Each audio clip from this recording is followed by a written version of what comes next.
Easter Sunday. And the Flyers it was a weekend. All they needed was 2 points. This is when there were ties in the NHL. All you needed was 2 points. All they needed was 2 points in 2 games to make the playoffs, when making the playoffs was a big deal. So their first game was a Saturday night game against the Pittsburgh Penguins, and they were winning, and Greg Polis of the Penguins scored with like 40 seconds left to tie the game. So we didn't clinch, so we're only 1 point away. They were playing Buffalo. And then the Sabres, I think, was in their first or second year.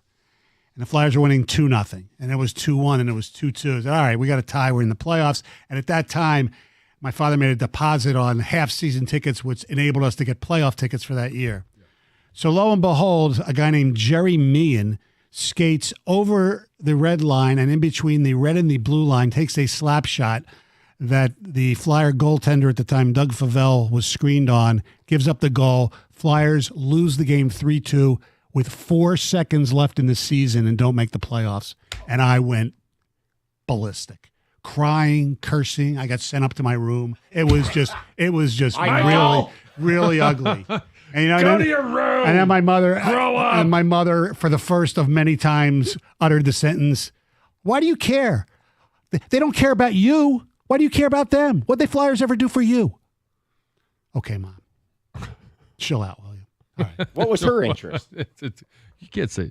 Was chill out even a thing then? She tennis. She was What into they tennis. ever do for her? What Beyond Board ever do for her? I don't know. She liked to play more than even watch. Daniel in St. John Clair McEnroe. Shores. You're 97 won the ticket. What's going on, boys? Hey, Daniel. All right, so I'm told the screen. I'm a 29-year-old underground construction worker, pretty blue-collar guy. I cried my eyes out, man. 29 years old. I cried my eyes out when Michigan won the national title. I've cried probably about 15 times since. Just yesterday morning, I woke up, watched some highlights before I went to work, teared up, crying. Not ashamed of it at all. Love Michigan like I love my mother. Love Michigan football more than anything in this world, and I probably will cry about it till the day I die, unless they win another one. That one for me, I'm content. I don't care if we ever win a sports game again. The Lions, the Red Wings, that meant everything in the world to me. Would you cry if you met John Jansen in person? No, I love you, Jansen. You're the man. You are a man's man, and you're great at your job, and you're a stud Hall of Famer, played for Michigan, the Lions, but I wouldn't cry if I met you, brother. I'd shake your hand and drink a beer with you, though. That'd be great. Yeah. Love a cold beer. Thanks, Daniel. Yeah. Thanks, Daniel. Appreciate it. I could see, crying tears of joy when you win for the first time or something like that. Absolutely. Sure. I was trying to think if I did in 97. And I don't think I cried at that time either. It was because it was one of those moments where I really didn't know what to do. Like, I mean, it was a dream. Right. I was living my dream, and I really, the emotions didn't kick in at the time. I don't remember if they did later. Then did you have to watch the Orange Bowl that night, or what? Wasn't it the Orange Bowl that was that night when no, Nebraska? I didn't care what happened in that game because I was probably hungover by then. Extremely. Maybe I was crying because I was hungover. It felt terrible. So you weren't in tears when Lloyd said, "You just won the national championship"? No. It was just a complete celebration. I get it. Yeah. Well, here we are in the Super Bowl. The Lions are not in it, so there will be a game being played on Sunday. Whether you watch or not. Yes. And do you care who wins? And who do you want to win? And the other thing to ask about is because if they win, it'll be back-to-back. And it'll be, three Kansas City wins, 3 championships within, 5 years? Yes. And they've been to 4. Mm-hmm. Are they a dynasty? I mean, what's your dynasty rules? Rules of dynasty. 3 championships. And basically in the same, same time frame, but you've got to have a lot of the same cast of characters. And the Kansas City Chiefs do have the same cast of characters. If they win this one, they enter that dynasty category. Oh, there's no doubt. Because there's a lot of teams that have 1, 2, whether they're back-to-back or there's a bit of a time in between, maybe a year, maybe 2 years, whatever. You get into another category when you win 2. But to me, it's got to be extremely unique to be called a dynasty. can you be a dynasty if they would lose? Okay, so they'd have 2, but they'd have what, 4 appearances within 5 years? So was Buffalo a dynasty?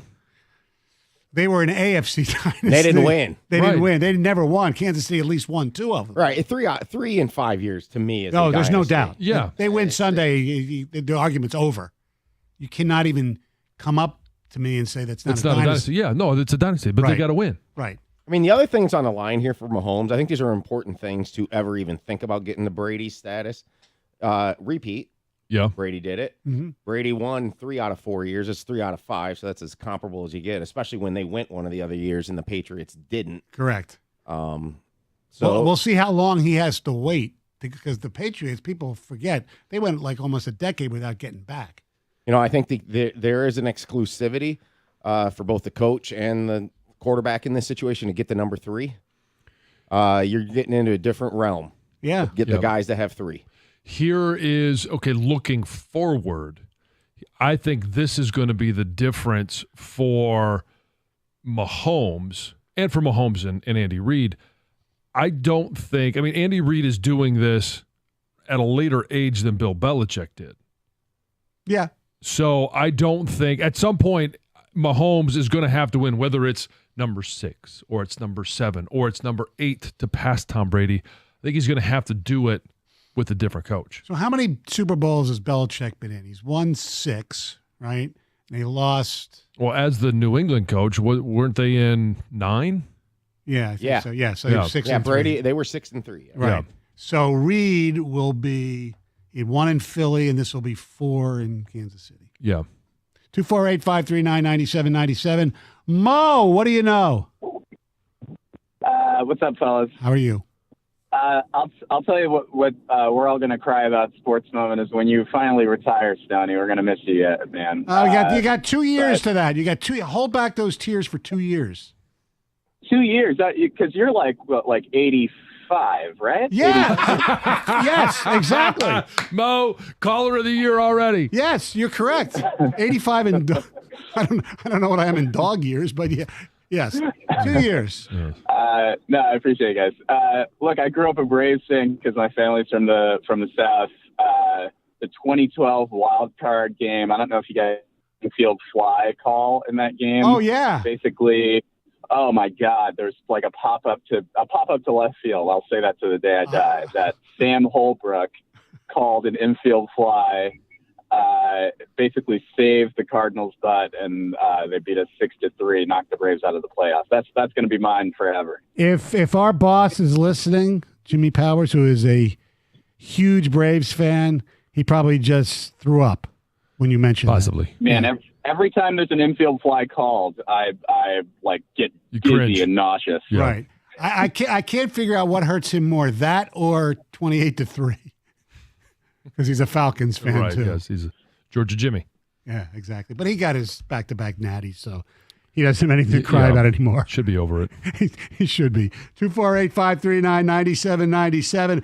Are you sick of the Kansas City Chiefs? 97 won the ticket.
And they win in overtime, 128-122 over Portland, coming back from 23 down in the second half, which is basically when the Pistons lost to Portland early in the season. I think it was the fourth or fifth game when the whole thing went to you-know-what. That's what happened. The Pistons blew a big lead. They lose to Portland, and they went on that ridiculous losing streak. So they're now 8-43. So mazel tov. By the way, Restore the Floor scheduled to have Troy Weaver on. So that'll be dropping sometime this afternoon. He's making himself available to a regular press conference at 10 o'clock. I'm sure Carson Anderson will play you some stuff from that press conference during their program. I think there'll be an insight into the plan. No. Okay. Let's go to Glenn. You're on 97 on the ticket. Good morning, gentlemen. From the perspective of a Lions fan trying to figure out what's best for the Lions in the Super Bowl. So my theory is that if San Francisco wins, somehow they'll become a worse team next year, making it better for the Lions. Maybe some of their free agents will go elsewhere because they got the ring, et cetera. So I'm just looking for your thoughts on that on both sides of the coin. Okay, that makes sense. There'll be a lot of pressure on them if they lose. However, look at it this way. Based upon recent history, the team that loses in the Super Bowl doesn't even get back to the Super Bowl, and sometimes not even back to the conference championship game. Yeah. So if you don't want to worry about the San Francisco 49ers, you hope they lose based upon recent history. Okay, so now my whole brain just has to change now. Thank you. So now I know what to do. Now, think of it this way. You win either way. Yeah. As long as your brain is not the same as mine, you're a better human being. Yes. Oh, God, I hope not. Yeah. Dang, that'd be terrible. I know. It would be. I agree. Thanks, Glenn. And Stoney, thanks for a great career. We've enjoyed it the whole time. You'll still enjoy it. You'll still enjoy it for the next 2 years and a week. Mm-hmm. Just won't be in the morning all the time. That's all. Not all the time, but I'll be around. Yeah. I'll be pestering you. Be lingering. Yeah, exactly. That's normal. Yeah, I'll be a pain. So when you the- fill in on afternoons, are you going to linger? Oh, it depends if Wojo's here. Like stay here and you can watch a whole game before you go home? Depends. I don't know. Depends. It depends if they need me to do the Wojo 6 to 6:30 show if Rieger's off before a Tiger game. The half hour. Yeah. Well, if Wojo's here, I might linger a little bit. You never know. All right, 248-539-9797. I think as a Lion fan, personally, like I said, I think you root for the Chiefs. And the fact that you beat the Chiefs in September, I don't think should have any bearing, in my opinion, on who you're rooting for. Whether it happened in September, October, November, December, doesn't matter. To me, it's all happened in this football season. And, I mean, the question is, do you want, when you think about it from a Lions perspective and a Lions fan's perspective, the game tomorrow has two teams that the Lions faced. One they beat, one they didn't, one that knocked them out of the playoffs. Do you want the team that you already beat, and you believe if you played again, you could beat them again to win the Super Bowl? That'd be the Kansas City Chiefs. Or do you want the team that crushed your hopes and dreams, and you're still trying to figure out how to recover nearly 2 weeks later to go on to win the Super Bowl? So if the Chiefs win, then the Lions fans can get the Super Bowl asterisk champion T-shirts. Sure. Yeah. Right? Sure. Because we beat the champs. Yes. Okay, so the other question we pose is, because of when teams are successful for a long time, even if they're really likable, like I think the Chiefs are really likable, Yep. People just get sick of them, they get fatigued, and they turn their like into hate. Are you people sick of the Kansas City Chiefs? 248-539-97. You people. You people. Mm-hmm. You people sick of the Kansas City Chiefs. I was after last year. I was sick of Travis Kelce and the whole, battle he had going on with the mayor of Cincinnati and the whole jabroni comments. But I mean, I've kind of warmed up to him again, and it's more because of the relationship with his brother. You're such a it's because he's a lineman. No, he's a tight end. No, I'm talking about Jace, his brother. Oh yeah. But it's that relationship that we've seen a lot more of this year through their podcast and through different things that they've done. I think it's cool. I really do. To have that experience together, and you're talking about 2 Hall of Fame careers. Yes. In one house. I think that's a lot of fun. And I've warmed up a little bit to them. Here's some ticket texts. I'm tired of every Chief being declared the GOAT. It's too soon. That's Tom and Schaumburg. Besides Mahomes? Well, nobody's being declared the GOAT. Nobody, but he's on pace. But yeah. And, well, some people are thinking Kelsey's the greatest tight end ever. That's another discussion. But, I disagree with that one, Tom. The Chiefs are winning with defense this year. This isn't a Reed Mahomes year. That's true. Their defense is the strength of their team, but as we said in the picks, you can't bet against Mahomes. I just think the more I think about this matchup, I'm really starting to think the Chiefs are going to win easy. I do. Because you think about the narrative. The narrative is it's Mahomes and Reed versus the better team. Think about how the Chiefs are using that inside their locker room. They've got the better defense. Do they use that in their locker room, John? They better be. It's all going to be used at some point, but I've always said when it comes down to it, it's about playing. I know you don't believe in any of that locker room stuff, and not particularly. I can't agree or disagree with you because I've never been in that locker room. Last 6 games, 49ers have allowed over 24 points per game. The Chiefs have only allowed 15. That's a 9-point difference, and the Chiefs played Josh Allen in his house and Lamar Jackson in his house. I hope the 49ers win. 3 reasons.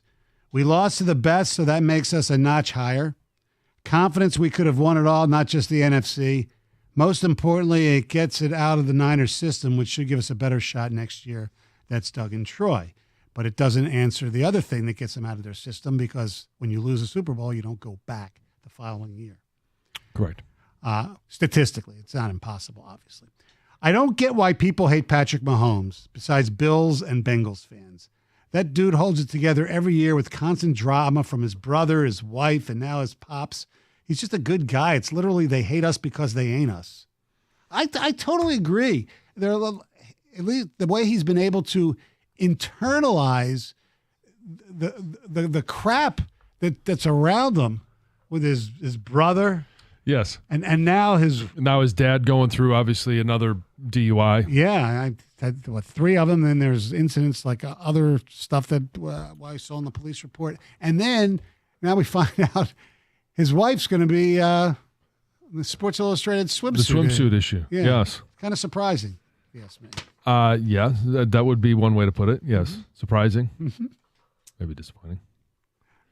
I don't know about disappointing, but I mean, because I wouldn't get disappointed, but I just was surprised that she was picked. Yes. Unless they were doing a complete, of quarterback wives, and our Jared Goff's wife, who's done that before. Yes. Fiance. She won't be a rookie. No. This is going to be her first time. Yes. Let's go to Jeff. You're 97 on the ticket. Hey, guys. Yeah, first of all, I'm sick of the Chiefs because I'm a Raiders fan. Oh, so you're allowed, obviously. Yes, I'm the biggest San Francisco fan ever right now. Anyways, yeah, and I'm just kind of sick of the whole Mahomes thing and the Chiefs overall. I think Kelsey and Mahomes are in every single commercial I ever watched. That's number one. And number two, I'm tired of what, at least to me, seems like Kansas City luck. I don't know how he does it, and maybe, great players make their own luck, but it just seems to me that whenever Mahomes is in a jam, he just flings the ball out there and somebody runs under it. It's ridiculous. Last Super Bowl they won on that winning drive twice. He was under pressure, running around for his life, and he just let the ball go, and a 15-yard reception, then a 38-yard reception. How long have you been a Raiders fan? All my life. Let's put it this way. I've been a Raiders fan so long, they used to be good. Yeah. So the holy roller play with Stabler and Dave Casper, that wasn't lucky? No, that was cheating. I mean, I'm a Raiders fan. They changed the rules because of that. Okay. All right. Okay, yeah. Well, but here's the other thing, too. And, to be honest with you, as being a Raiders fan, the whole Brady Tuck thing was torment for me. Because yeah, I get that. I'm a U of M grad, and I I love Brady, but I love the Raiders. So that whole play right there is my play. That's my nightmare right there. Oh, yeah, the two But, Michigan players. Yeah, two Michigan players, and my favorite quarterback of all time, and my favorite team of all time, and But yeah, the holy roller play was I don't know, luck. Okay, we'll call it luck. So let me ask you one other question, Jeff. You're such a Raider fan. Do you get dressed up? Yeah. Do you wear the shoulder pads with the spikes and paint your face silver and black? No, Good. I have some pride. I don't costume my football. I don't Good. do that. I'm not a face painter. Not a face painter. Good for you. Okay. Thanks for the call. We used to work with a sales guy in our old radio station that would travel, and he would get Dress up? the spike. Oh yeah, the whole thing. Really? Yes. Wow. Here's another ticket text. KC used to be my second favorite team since Christian Okoye days. Oh. Then all the Mahomes cult members ruined it for me. As for GOATs, there can only be one. Tom Brady is him, all-time greatest. As of now, you're correct. Yeah. But There's still time. But if Patrick wins 4 more Super Bowls, There'll be a debate. And it'll be, I mean, Yeah. will this be the Jordan LeBron debate? It could be. 97 It won. could, but I'm just saying this is a ladder game for him. If Yeah. he wants to start, if he wants to get closer to the conversation, Right. this is a really important. I think the repeat thing's a very important thing. 97 won the ticket.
The telephone number, 248-539-9797.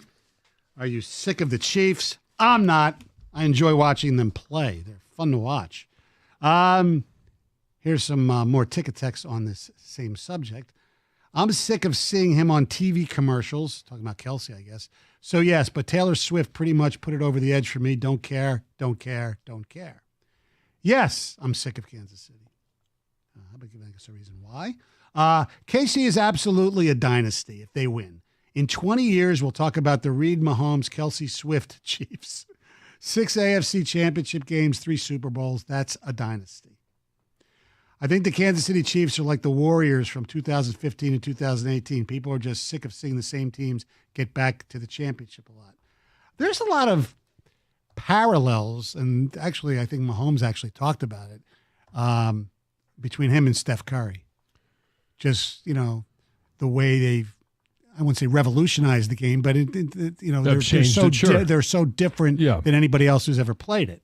That it's the difference between when the Patriots first came on the scene and repeated and did 3 out of 4 is first off, they didn't go 4 out of 5, so one less year of it. Brady, the underdog story, Brady, the local story. Everybody was blown away by what he did. You had John Madden questioning whether they should go for the win at the end of the first one. Right. And this is, he wasn't expected to be this Patrick Mahomes, of course, or he would have went first overall in the draft. He was a first-round pick. Correct, yeah. So was Steph Curry. They were probably similar. I think Steph was like 8 or 9 or something like that, and Mahomes was 10, right? Yeah. Guys, if the Chiefs win, any chance the Lions can get free agent Chris Jones? I don't think so. I think the Warriors, there we go. The Chiefs are going to do everything humanly possible to keep him and Snead. Yeah. I mean, he's still in the prime. I know he's a little bit older. What is he, 29? Mm-hmm. But he's still young enough to sign a 4-year, 5-year extension with the Chiefs. And I mean, a large part of why they are the best defense in the NFL is because of what he can do up front. Yeah. Rushing the passer and stopping the run. 248-539-9797. Now, John, you are hosting a Super Bowl party, or your family, so not really a party. Yes, so you're not invited. Sorry. I know. I understand that. Thank you some people. Thank you to some people who have texted me that I have gotten some invitations, so I'll be doing something. Oh, yeah. So what's on your menu, and more importantly, any good prop bets for us? So let you know what Super Bowl Sunday looks like in the Jansen house. Yes, the food will be a major part of the day's events, and the enjoyment that Super Bowl Sunday brings. And this year we're adding a little bit to it because we normally have ribs.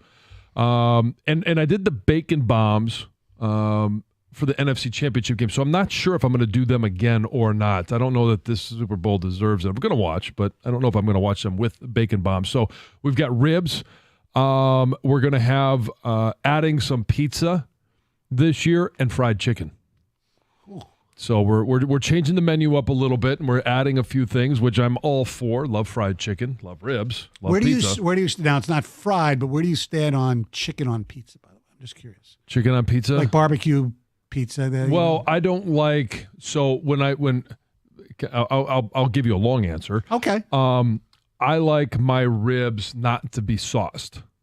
I like the seasoning, the dry rub. Kind of like Greg Hargrave, who likes his pancakes dry. I don't. There's nothing wrong with that. I've never, no butter, no syrup. I use butter, but I don't use syrup. Right, but he doesn't use butter either. is my syrup. Yeah, that's okay. Okay, I can get behind that. I think it's odd, but okay. It's odd for you. But it's so I don't like chicken on my pizza because there's better options. I also don't like chicken because it normally comes with 2 things that I don't want: barbecue sauce and pineapple. Ugh, pineapple. Yeah, that not a big fan. So that's the menu. In terms of the prop bets, we always do something with the family, and I'll put together a list of prop bets. I haven't put together this year's list of prop bets, but they typically include what's the over-under on the national anthem.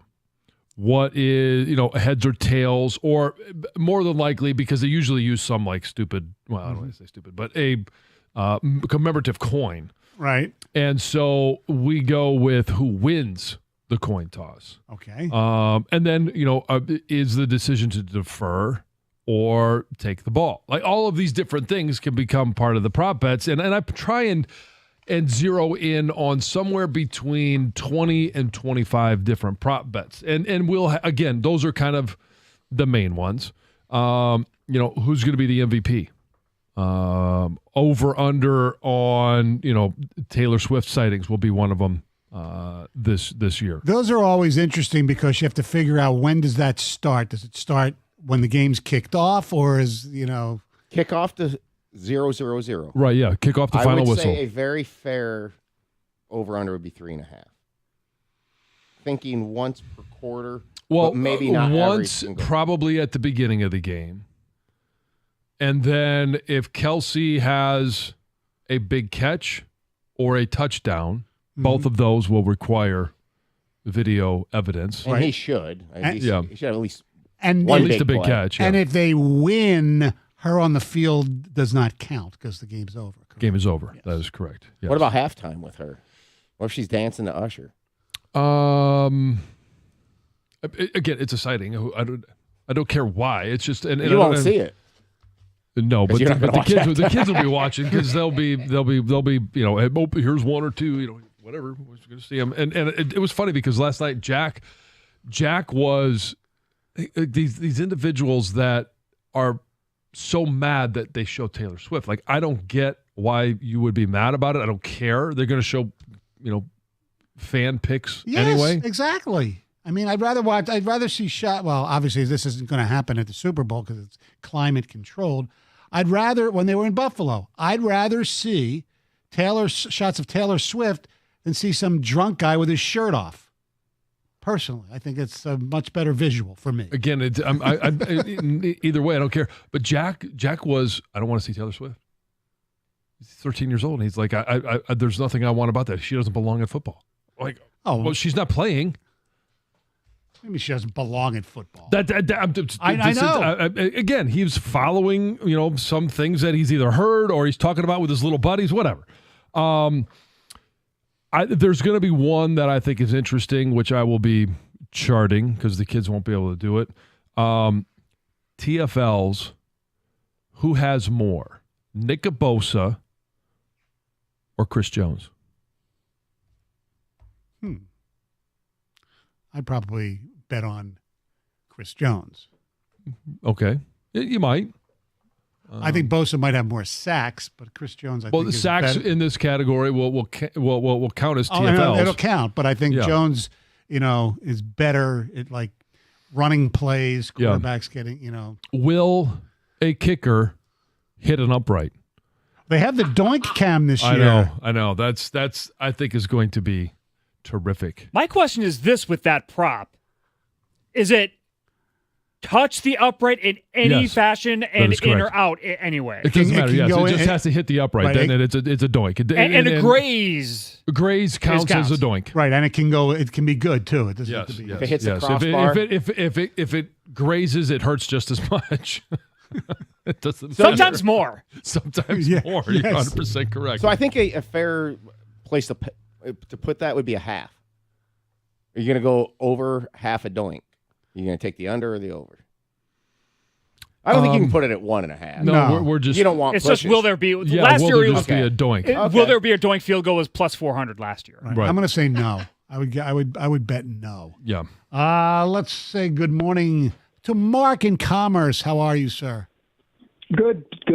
Hey, I used to be a Kansas City fan a couple of years back. It's gotten to be too much of them on TV. All the commercials. Then you bring Taylor Swift into it with Kelsey, and I was starting to dislike Kelsey even before Taylor got there. But what really put it over the edge was Mahomes going off on the refs when they lost that game on the offside call. I cannot root for Holmes at all anymore. Did you see that he backed off after that, and he came back and basically said I was wrong?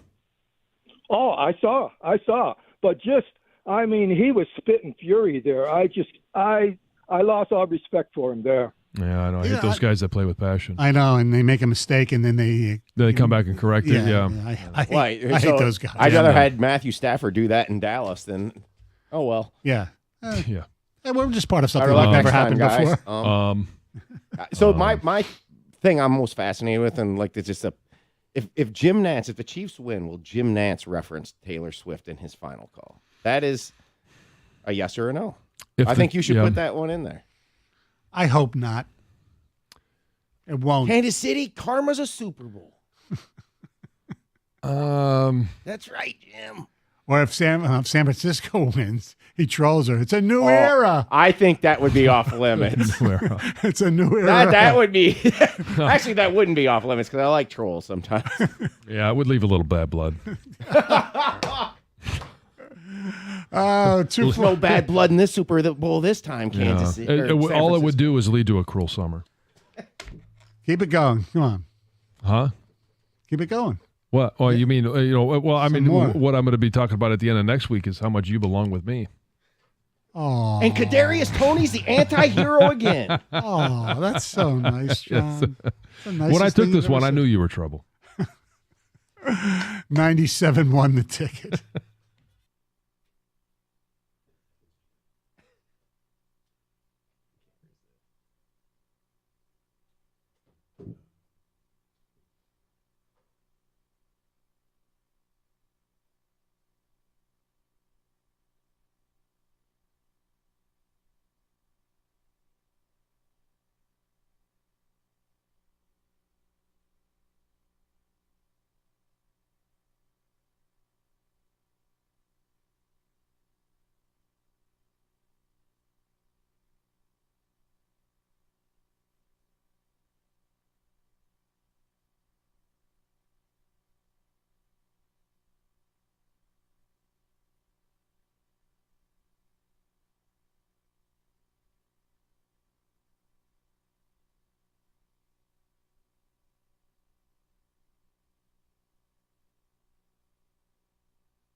248-539-9797. John, I'm just curious. Before we get to Greg Hargrave has some prop bets he's going to share with us. But what's your favorite play in Super Bowl history? My favorite play? Mm-hmm. Favorite memory, favorite moment? Yeah.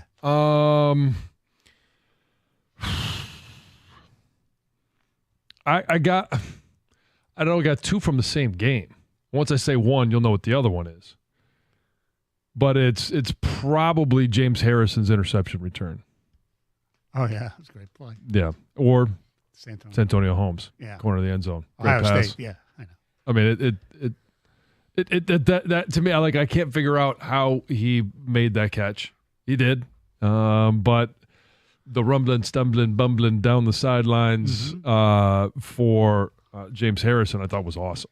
You're cheating yourself if you've never watched the last 2 minutes of Steelers Cardinals in the first half. Yes. Oh, yeah. How that all came to fruition. I'm telling you what, it's not the Santonio Holmes catch because I've seen great catches, and that's one of the greatest catches of all time. Yeah. But I've never seen anything like what Harrison did. Yeah. And the players that were involved, Hall of Famer Kurt Warner, Anquan Bolden was a great receiver, but the desperation running down the field, that is that might go on my grave. Like, seriously, that is the greatest play I think in football history because of what was on the line and when it happened. Yeah.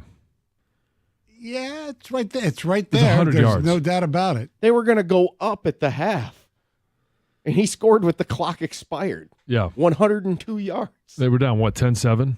Yeah. And, 100-yard return. But me, by a linebacker. Like, it's one thing if it's a defensive back, right? You're like, okay, once you get in the open, nobody's going to catch him. It was just unbelievable. the electricity of the play. Yeah. Al Michaels was like, the way he was calling it, it was just, they had to check to see if it was good.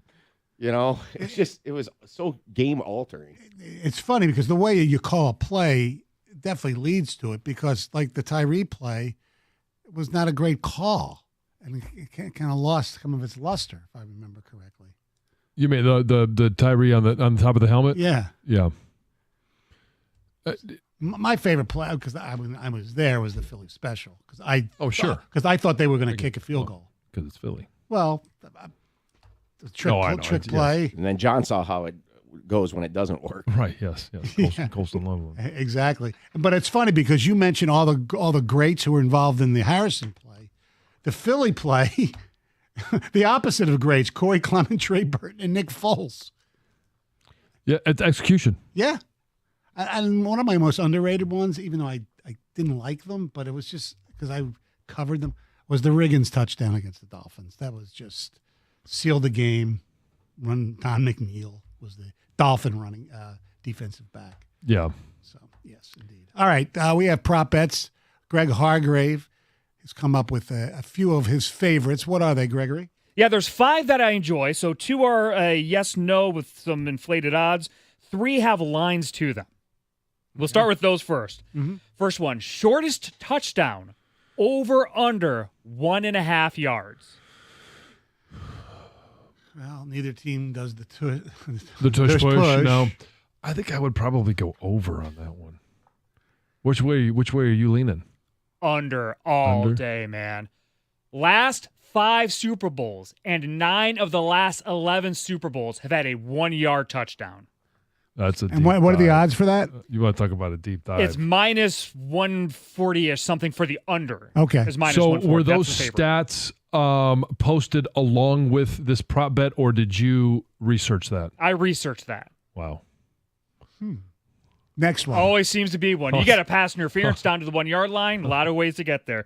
All I got to say is wow. Jersey number of the first touchdown scorer. Over under 22.5. Now, this is interesting because the primary weapons on either side is over that number, but nearly everybody else is under. Yeah. We got what? Pacheco, you got Debo under. for unders, right? Ayuk, Under. even Juwan Jennings. Yep. Both quarterbacks under. Yes. Yep. You've pretty much got Kittle, Kelsey, and McCaffrey are over. Rashee Rice is an under. Mm-hmm. What's the payout? Yes. Yes. Yeah. Exactly. It's about even. Okay. Minus 115, minus 105. Because if it was like plus something, I would have gone for the over, just for the value. The first play from scrimmage, over or under 3.5 yards.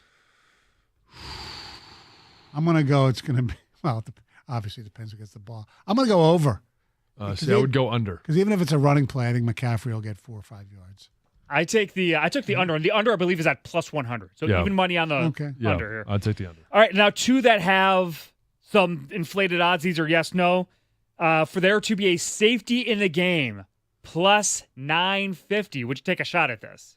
Yeah, for $10 for I'd take 95 a flyer back, on that right? one. Sure, why not? Yeah, I do. One of my favorites. There have been an inordinate amount of safeties in the Super Bowl, including a stretch when there was 3 in a row from 11 to 13. Wow. There's 3 in a row. 11 to 13. Super Bowl 11 to 13. God. Wow. All I got to say is wow. I'm sorry, not Super Bowl, but the year. The year. 11 to 13. okay. Giants, Pats 2, and Still. forward. Yeah. Wow. Still And then pretty- finally, my personal favorite, for there to be a scoregami in the game to end in scoregami, plus 2,000. And those who don't know a scoregami is a score that's never happened in an NFL game. Right. And so it's a score that's never happened in an NFL game, not just a score that hasn't happened in the Super Bowl. Correct. Oh, no, the odds of that would be much Higher, less. Yeah. So what's your scoregami prediction? I don't have a list. 42-25. Really high scoring. 42-25, that's a good one. 30 what's the one to the 26 one? 32-26. 32-26. There's never been an NFL game 32-26. Wow. 15-11. Please no. Oh, God. 18-10. No. What did we 25-18. What do you got? When the Magna Carta came out? I mean, Has 2-0 ever happened? 2-0 has happened, Lions yes. lost a playoff game 2-0. Oh, 5. Oh, that was 5. 2-0. They haven't done 2 yet. That's Yes. next year. Exactly. That happened. It happened 5 times. The last time for that to happen was Which when score is the this? Chicago Bears traveled to Lambeau Field to take on the Green Bay Packers back on September 18, 1938. What was that like, Stoney? Yeah. Oh, it was a balmy day. But did it at all remind you of the first time that it happened when the Akron Pros? Who they play? Took They on- play the Portsmouth Spartans? No, they played the Buffalo All-Americans in 1923. God, they did a great job naming teams back then. Oh, the I know. Pros, the All-Americans. Yes, it was the New York Yankees back in the That's right. old NFL. That's right. By the way, did any of you watch the NFL honors last night? I did not. I watched. I wish I had. I watched the opening monologue. Yeah, it was good. Yeah, I thought Keegan-Michael Key was really good, and then I saw a few awards. Mm-hmm.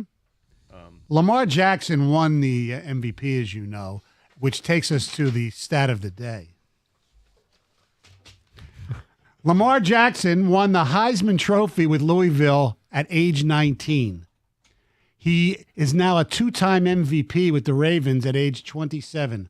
Only one other player has won a Collegiate National Player of the Year award as a teenager and then multiple MVP awards before turning 28 in any of the 4 major sports. Who would that be? In any of the 4 major sports? Mm-hmm. I'm guessing it's a basketball. Yeah, player. I would lean towards Jordan. Gator?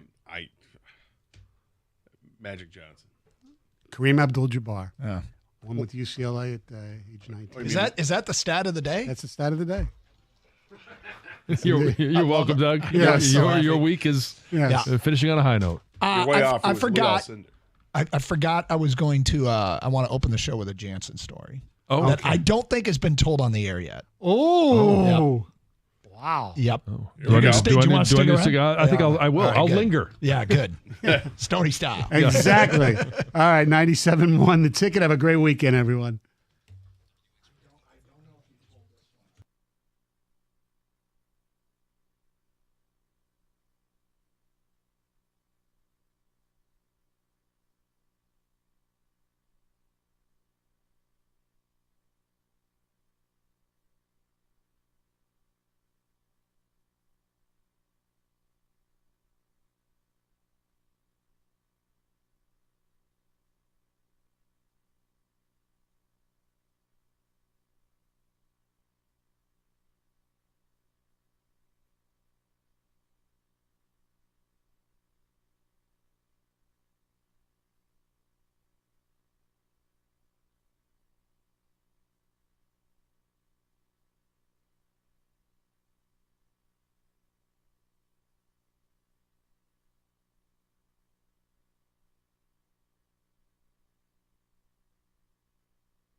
All right, so I did say I want to start with the Jansen story. So not only did John linger, but Stoney lingered.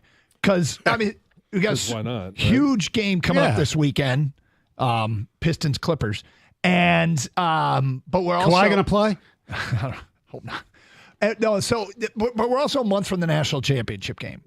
And something happened during the national championship game that was so bizarre to me. And I sat in stunned silence. We are in the fourth quarter of the national title game. Oh, yeah. I've not told this story, but I think you did it at one point. I did not. No, I know that Brian Bush did. Oh, maybe that was it. It was his observation later in the night. Like, what the hell was that? We are in the fourth quarter, and the game was still close. Right. And this is so out of character for Jansen. We go to a commercial break. It's a 7-point game. There's like 8 minutes to go. National title's on the line. Our booth is kind of silent. We're sitting there, and John picks up his phone and goes, "Whoa, John Morant, season-ending surgery." Oh, my God, you turned into me. I know. No, I didn't because you don't get notifications. No, this is during a commercial break. Okay. Yeah, So I'm dead commercial break. I had no idea it would be a notification, but I anyway. anyway. I got a notification. So I sit there kind of in stunned silence for a minute, and I say, "John, given current circumstances, this is the furthest thing from my mind is John Morant's season-ending shoulder surgery." And it hit me that it was probably irrelevant information at the moment. But why the hell is John bringing up John Morant's season-ending in the fourth quarter? Breaking news. I got breaking programming. News. Yeah, I mean, I didn't break into programming, but it was very not me. Yeah, it was. He just wanted to share information for all the Grizzly fans. I would like to think though that there was a sense of calm. You know what it was? A sense of confidence. I will tell you exactly what it was because you're on the right track. What it was, that was John Jansen being Joe Montana. When Joe Montana was trying to calm his teammates down and say, "Hey, look, that's John Candy up there in the stand." That's a good point. Yeah. And for people who don't know that story, the Niners are playing the Bengals in a Super Bowl 30 or something, whatever it was. 20 something. Yeah, but they get the ball back. They're down a score. They're deep in their own territory. TV timeout. It's the drive. They have to score, and they're standing there in the huddle waiting for the commercial commercial break to end. And he says, "Hey guys, is that John Candy?" And points to a dude in the stands. Yeah. It was unlike the story. Now this one seems to be probably more like myself because we were going to. Was it NRG Stadium that they call it now? Yeah, and it was one that I had played in before as a Washington Redskin at the time, and my quarterback was Mark Brunell. He actually set a record in that game for the most consecutive completed passes in a game, and I think actually it might have been Jared Goff that broke it in the last. There was somebody that broke it in the last couple of years. Anyway. As we're breaking the huddle, and I don't remember the exact number now. It was we had like 22, and he needed 23, and we obviously have a pass play that's called. And to pull my John Candy moment, I looked at him as we're going to the line of scrimmage, knowing and seeing the defense, knowing it was going to be there. I said, "Hey, Mark, don't F this up." Did he? No, he completed it, and yeah. Hence the record that was just broken. You know what the best thing about that Super Bowl that he referred to is that the 49ers won the game, so Boomer Esiason will not have a Super Bowl champion next to his name. We bitter Boomer guy? No, I just think Boomer sometimes thinks he's like God's gift to the Listen, world. He's a Boomer. Normally I'd be, easy, but I'm with you. Yeah. Boomer Esiason stiffed me on an interview at the Citrus Bowl and when we just turned to 2000. When Boomer was at University of Maryland, he'd walk into the bars in Georgetown because they were good then, and he'd go to my friend was a DJ. He goes, "Hey, Boomer wants to hear Billie Jean." Boomer was a DJ. He referred to himself as Boomer. Yeah. Who cares? Yeah, and now we can all count those as Big Ten highlights. That's right. Big Ten great, Boomer side. Anyway. Have a great show. Thank you very much. Yes. I cracked up. Not as great as Big Ten great Frank Reich, but yes. There you go. Yes. John, in that moment, I was stunned. You're giving me a John Morant reset with 8 minutes ago on the national title In my game? defense, I have become more addicted to sports over the last few years because of obviously doing the job, but I have also been a John Morant fan, not of his off the the court antics, but because I do think he can fly. Oh, he's incredibly unbelievable. talented. Yes, yeah. yes. Hey, All right. you guys have a great weekend, Yep. a great show. Yeah. Thank you very much, gentlemen. Take care. Hi, Gator. How are you today? I'm fine. How are you? I'm pretty good. Hanging in there. What? Anything exciting on Thursday night in the Gator household? Did you stay up late and watch the Pistons? I did. Yeah. I did. Listen, man. That's two. That's two in a row. I stayed up on the West Coast to watch. Yeah, that would never happen in the past. I don't know why I felt compelled to. I'm like, oh, it's 10 o'clock. And I actually was, I paused the TV. I was watching something else prior to the tip. So by the time I got back around, it was already 10:30 because I had to finish watching what I was watching, which was a fascinating special on the failed submarine expedition trip to Titanic. Oh, God. Yeah, it was really, really interesting to watch. But And so, grim as hell. yeah, but I mean, that's the story. I mean, Yeah. they were told don't do it, and they still did it. Anyway, so the Pistons have flipped them on around 10:30, and they're down 27-20 or so. It's late in the first quarter. I'm like, all right, well, I expect this. And watching the second quarter, they look slow and tired. I'm like, and I'm getting upset because I'm hearing that, and I'm like, these guys are all like 23 and under. Should they be tired because they played last night? Oh, there's travel. Well, they traveled from Sacramento to Portland. You Here know, we are tired of watching back-to-back 10 o'clock Right. starts of these guys. I mean, come on. So I'm not buying it as an excuse. And then third quarter comes around. I'm starting to flip around a little bit, and they're down by 23 points. I'm like, all right, well, listen, they got to get a run in them. If they get a run in them, I might be interested, and they do. Mm-hmm. And they chop it down, and I forget what it is after three. They might have chopped it down to 13 points or something, and 10 points, whatever it was. And I'm like, all right. And then the start of that fourth quarter, they were on a mission. Yep. And they keep chipping away. They're playing good defense. They're knocking down their shots. Jaden Ivey ends up being perfect from three-point land, 7 for 7. Couldn't make a layup, but could shoot the hell out of the basketball last night. And fortunately, any layup he missed was cleaned up by Jalen Duren. At like every single one. Who was a freaking force again with a 2020 game. And he had his first 2020 game, I think, a couple weeks ago. So you're watching the core, right? The core three. And is it more than a core three? And Cade Cunningham's playing this game, and he's kind of a non-factor most of the time, for the most part. But then you look at it by the end of the game, and you're getting into overtime, and he's starting to become a factor, and then he ends up with 23 points. Ivy ends up with 26. I think Duren had 27 and 21 or 27-22, whatever it was, with points and rebounds. Marcus Sasser is knocking down shots. Who the hell is this Roden guy? I mean, seriously, who? Roden? I think he had 6 minutes of playing time prior to the game last night. He's the one that inbounded it directly to Portland late in that game. Did you see that? Just like got the inbound. I was like, here.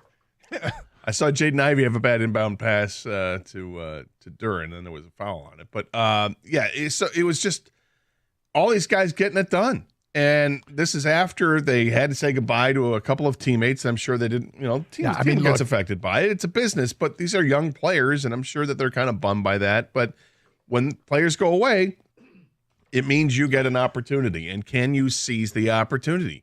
Can you have your Eminem moment? So, look, obviously yesterday, and Troy Weaver is speaking at this hour, and anything insightful he says to kind of explain what happened yesterday, we will get to that throughout the show. But there is a trend going on with this team that is unbelievable, so good it's clearly unsustainable.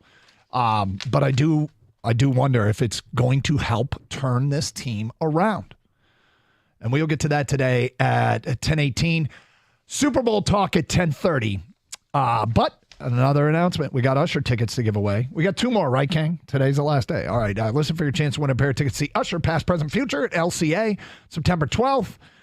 And he is the halftime performer in the Super Bowl on Sunday. Apparently, he's not going to work the Pistons-Clippers game. No, he's out on that one. He's not At least that. questionable. Yeah, and also, this just breaking information, Doug. Usher is announcing a second show at LCA because he's already sold out his first. So if you want tickets, this is the best way to get them. How did they sell? I thought tickets didn't go on sale yet. The pre-sale, the members, all that stuff. I don't know how that works nowadays. But he added a second show, first show. It's like cap space, Doug. Yeah. Just out of thin air. Yeah, People get tickets. grab the second show. Well, you can win them with a Carson Anderson quiz question coming up today at 1:41 is when we'll do it. And the question might be simple like, what did Jansen say with 8 minutes to go in the fourth quarter of the national championship game during a commercial break? We were all like, what? That would be an example of what the question could be. So it's usually something simple. Hopefully you have a time to listen between now and then, and you can win. If you don't win, you can get tickets Monday at 10 a.m. for the second show, livenation.com or ticketmaster.com. It's Carson Anderson, 97.1 The Ticket.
All right, so shows you how little I know. I love Jaden Ivey as a draft prospect coming out of college, but where'd he go to college?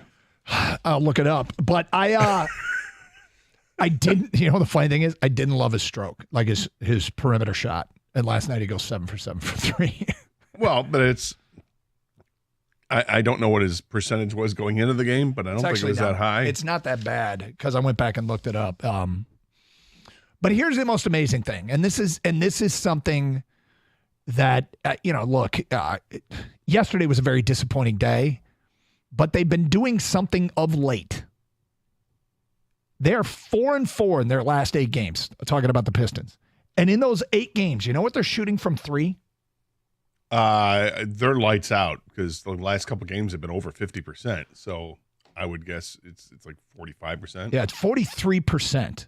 The league leader, the best team in the league in three-point shooting percentage is the Clippers at 39.9. So, look who they play on Saturday. Yeah, the Pistons aren't going, like they aren't going to shoot 43% the rest of the way.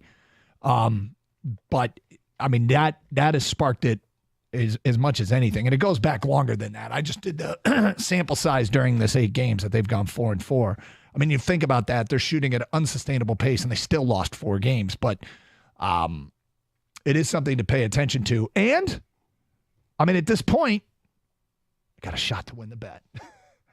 I got a shot to win the bet. That's all it means. It's all you should care about. It kind of is all I care about. I care more about the Pistons-Clippers game tomorrow afternoon than I do the Super Bowl. Well, we got a ticket text here that's asking, are you having a watch party anywhere tomorrow, Doug? Yep, I'm getting snacks. Squares. I'm doing squares for the Pistons-Clippers. Toast points will be out. Yeah. Making guac. Yep. I'm ready to go. The good stuff, huh? Yeah. No, honestly though, Doug, if you pull this off, and it's funny because I'm talking like you're doing something. You just put your faith in the team to win 3 in a row. The Pistons would have definitely earned it. West Coast trip, beating the Kings, and then yesterday with, honestly, guys that Gators never heard of, admittedly, and there was like 7 or 8 deep, right? And not just Gator. I think a lot of people haven't heard of 2 of the guys on the team. I don't know if they're really NBA players. And then to go, if they pull off and beat the Clippers to finish this thing off, I'm thinking about adding some extra to your lunch if they pull this off. Well, you don't need to do that, but I'm not going to get many opportunities at this for them to win 3 in a row. What's Roden's first name? Steven. Don't question Doug's fandom on this team. He's the only one that believed. Gator and I, we were rooting for you, though, honestly, even though we're on the other side of this. We want the Pistons to win. I do want the Pistons to win. Actually, if they win tomorrow, I'm going to be happy. Yeah, me too. I don't mind. Yep. I'll be happy to get you a smoothie or whatever it is. I mean, a non-IPA drink. Yeah, fair enough. They're not in good hands, okay? I don't think Detroit feels like the Pistons are in good hands. However, it would be nice to just see them finish the season in a way that we can enter next year with moderate enthusiasm. Moderate enthusiasm.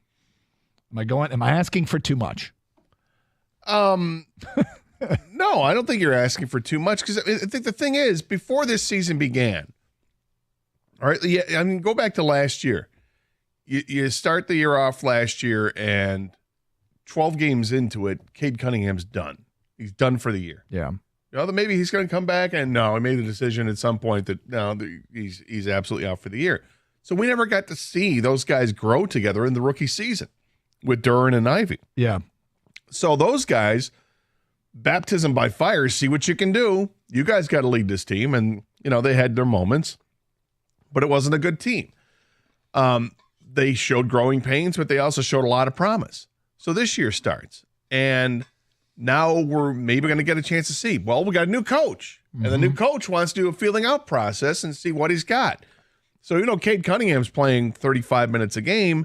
Jaden Ivey was not. He was not getting on the floor. I mean, yeah, there were some times he wasn't even hitting the floor, but when he was getting 15 minutes, 20 minutes. He was getting minimum minutes. I'm over-exaggerating, but he wasn't playing a ton. Yeah, and that's for the first, whatever it was, 30 games, 20 games of the season. He was the kind of feeling out, and people are like, "Ooh, what's going on with Ivey? What's a?" Well, the coach is trying to do an evaluation. That's the way that I was reconciling it. I don't know if he was or wasn't, but I thought that sounds pretty good. And then you start to realize these guys haven't played together much. No. Those 3 together have not. So you go and look at during their career, and I jotted down a couple of notes regarding this, that here's how little they've played.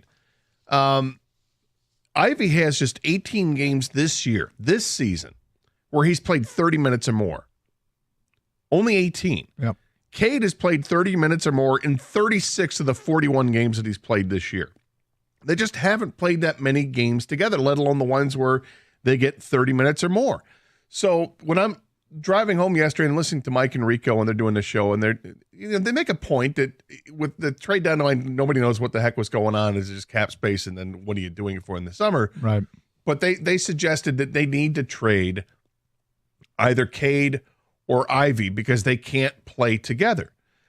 Now, if you can come to that conclusion, I agree with that statement. If you can come to that conclusion, I just don't You think agree with the statement that they should trade one or the other if they can't play together. If they can't play together. But how do you determine they can't play together based on them playing together for literally half a season? Well, look, I mean, it's you can sometimes you just get a feel for things, and I haven't gotten that feel yet that they can't play together.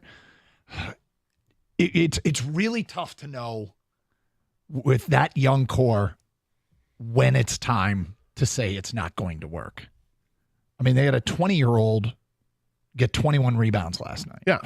Well, this is why I'm saying give him a little bit more. I mean, I got to give him at least this season and probably all of next year. And then you're going to have to really make a decision because Cade's contract, and you're going to have to max him out. But let's let this play out a little bit. I think it's way premature to say they can't play together, to make a declaration like that. And then you see a game like last night, and the core ends up with whatever it was. Those three guys end up with 76 points or something like that, and they end up winning the game. And then you're also looking at other players and saying, can this guy be part of the core? And I thought this guy, is Azar Thompson, is he part of the core? Well, first round pick, high pick, you expected he's going to be, but hope so. Don't know. And Marcus Sasser looks like maybe he has some Vinnie Johnson qualities to him where he can come off the bench and just, light it up a little bit and then go sit down. All right, let's get to the Super Bowl. You ready to pick the winner in this game? Sure. All right, let's do that. Coming up today at 10:31 here on Carson Anderson, 97.1 The Ticket. Hey, happy Super Bowl week to those who celebrate. It's FanDuel, America's #1 sports book. Super Sunday. It's a great tradition in America. Chance to get together with family and friends, get your favorite snack foods, favorite beverage, and now you can play some bets with FanDuel. They have so many ways for you to end the season with a W or 2 or 3. Not only can you bet on who wins the Super Bowl, but FanDuel also has bets for which player will score a touchdown. Pacheco. How many points will be scored? I think it's 40. What's the over-under? 45.5, something like that. And so much more. And new customers join today, and you get $200 in bonus bets. If your first bet of $5 or more wins, just visit FanDuel.com/Doug to sign up. That's FanDuel.com/Doug. FanDuel is the official sportsbook partner of the NFL. Must be 21 or older and present in Michigan. $10 first deposit required. Bonus issued as non-withdrawable bonus bets that expire 7 days after receipt. See terms at sportsbook.fanduel.com. Gambling problems? Call 1-800-270-7117 for confidential help.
All right.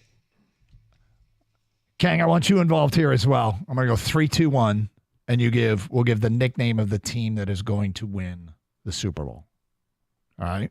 So if Detroit was in it, we'd say 3-2-1 Lions, right? Gotcha. You got it? All right, Kang, you ready? We have to say one of the teams. Well, somebody's going to win the Super Bowl, Kang. I know, but you know how everyone feels right now. Yes. Okay. Fair That's enough. why I'm asking No, that. I'm okay, just saying. right, Right? We right, have yeah. to. You know. Yes, we have to. Okay. Are you ready? Mm-hmm. All right. 3, 2, 1. Chiefs. Niners. Okay. So Gator and I like the Chiefs. Kang likes the Niners. Yeah. I'm going to go into why I like the Chiefs. I want to hear why you like the Chiefs. And Kang, I want to hear why you like the Niners. Patrick Mahomes' experience being in this game, huge deal, I think, as opposed to Brock Purdy. I do think it matters.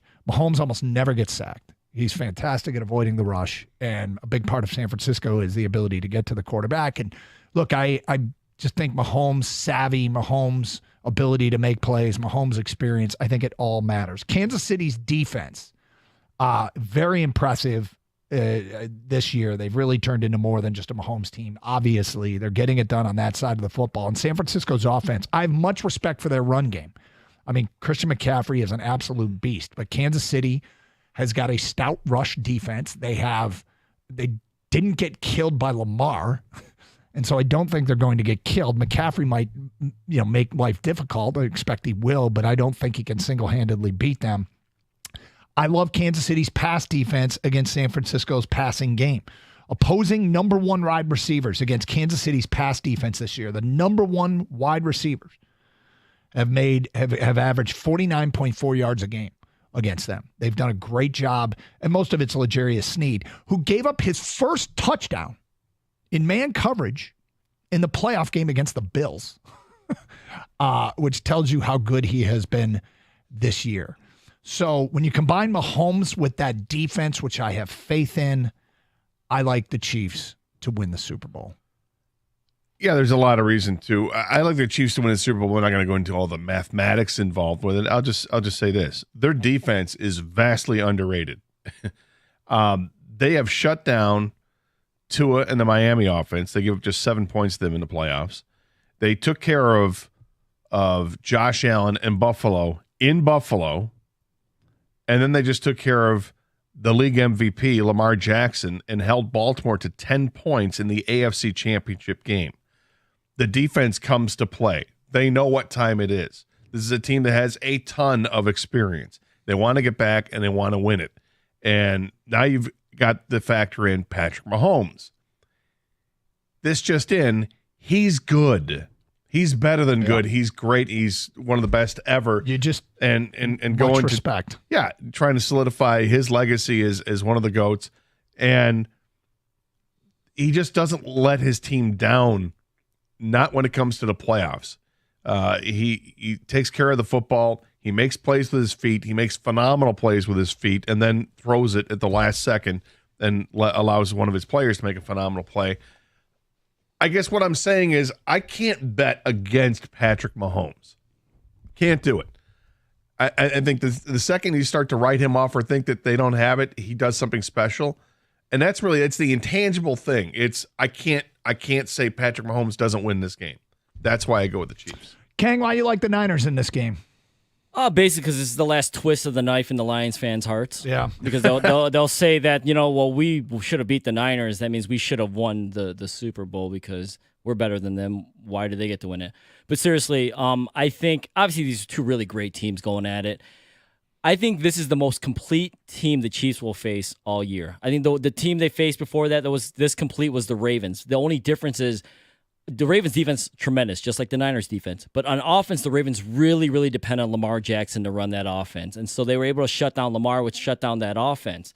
For people that don't know, I've been saying this for a while now. The Chiefs are a defensive team now. I mean, offensively, they just kind of Mahomes and Kelce carry that team. I think the Niners, though, they are complete on both sides of the ball. So I think defensively, they'll be able to keep Mahomes in check. The Chiefs did not score in the second half of that Ravens game, okay? Nope. Mahomes made some plays to ice that game in the end, But I think he's going to have a hard time scoring against the Niners defense as well. And I think where I take the Niners is the Niners are better offensively. They're more well-rounded than the Ravens are. The Ravens, like I said, depend a lot on Lamar Jackson. The Niners, you saw how good Brock Purdy can be. He's really squirmy. He can get out of sticky situations and still make plays. He's an annoying little twerp. Yeah, he actually is.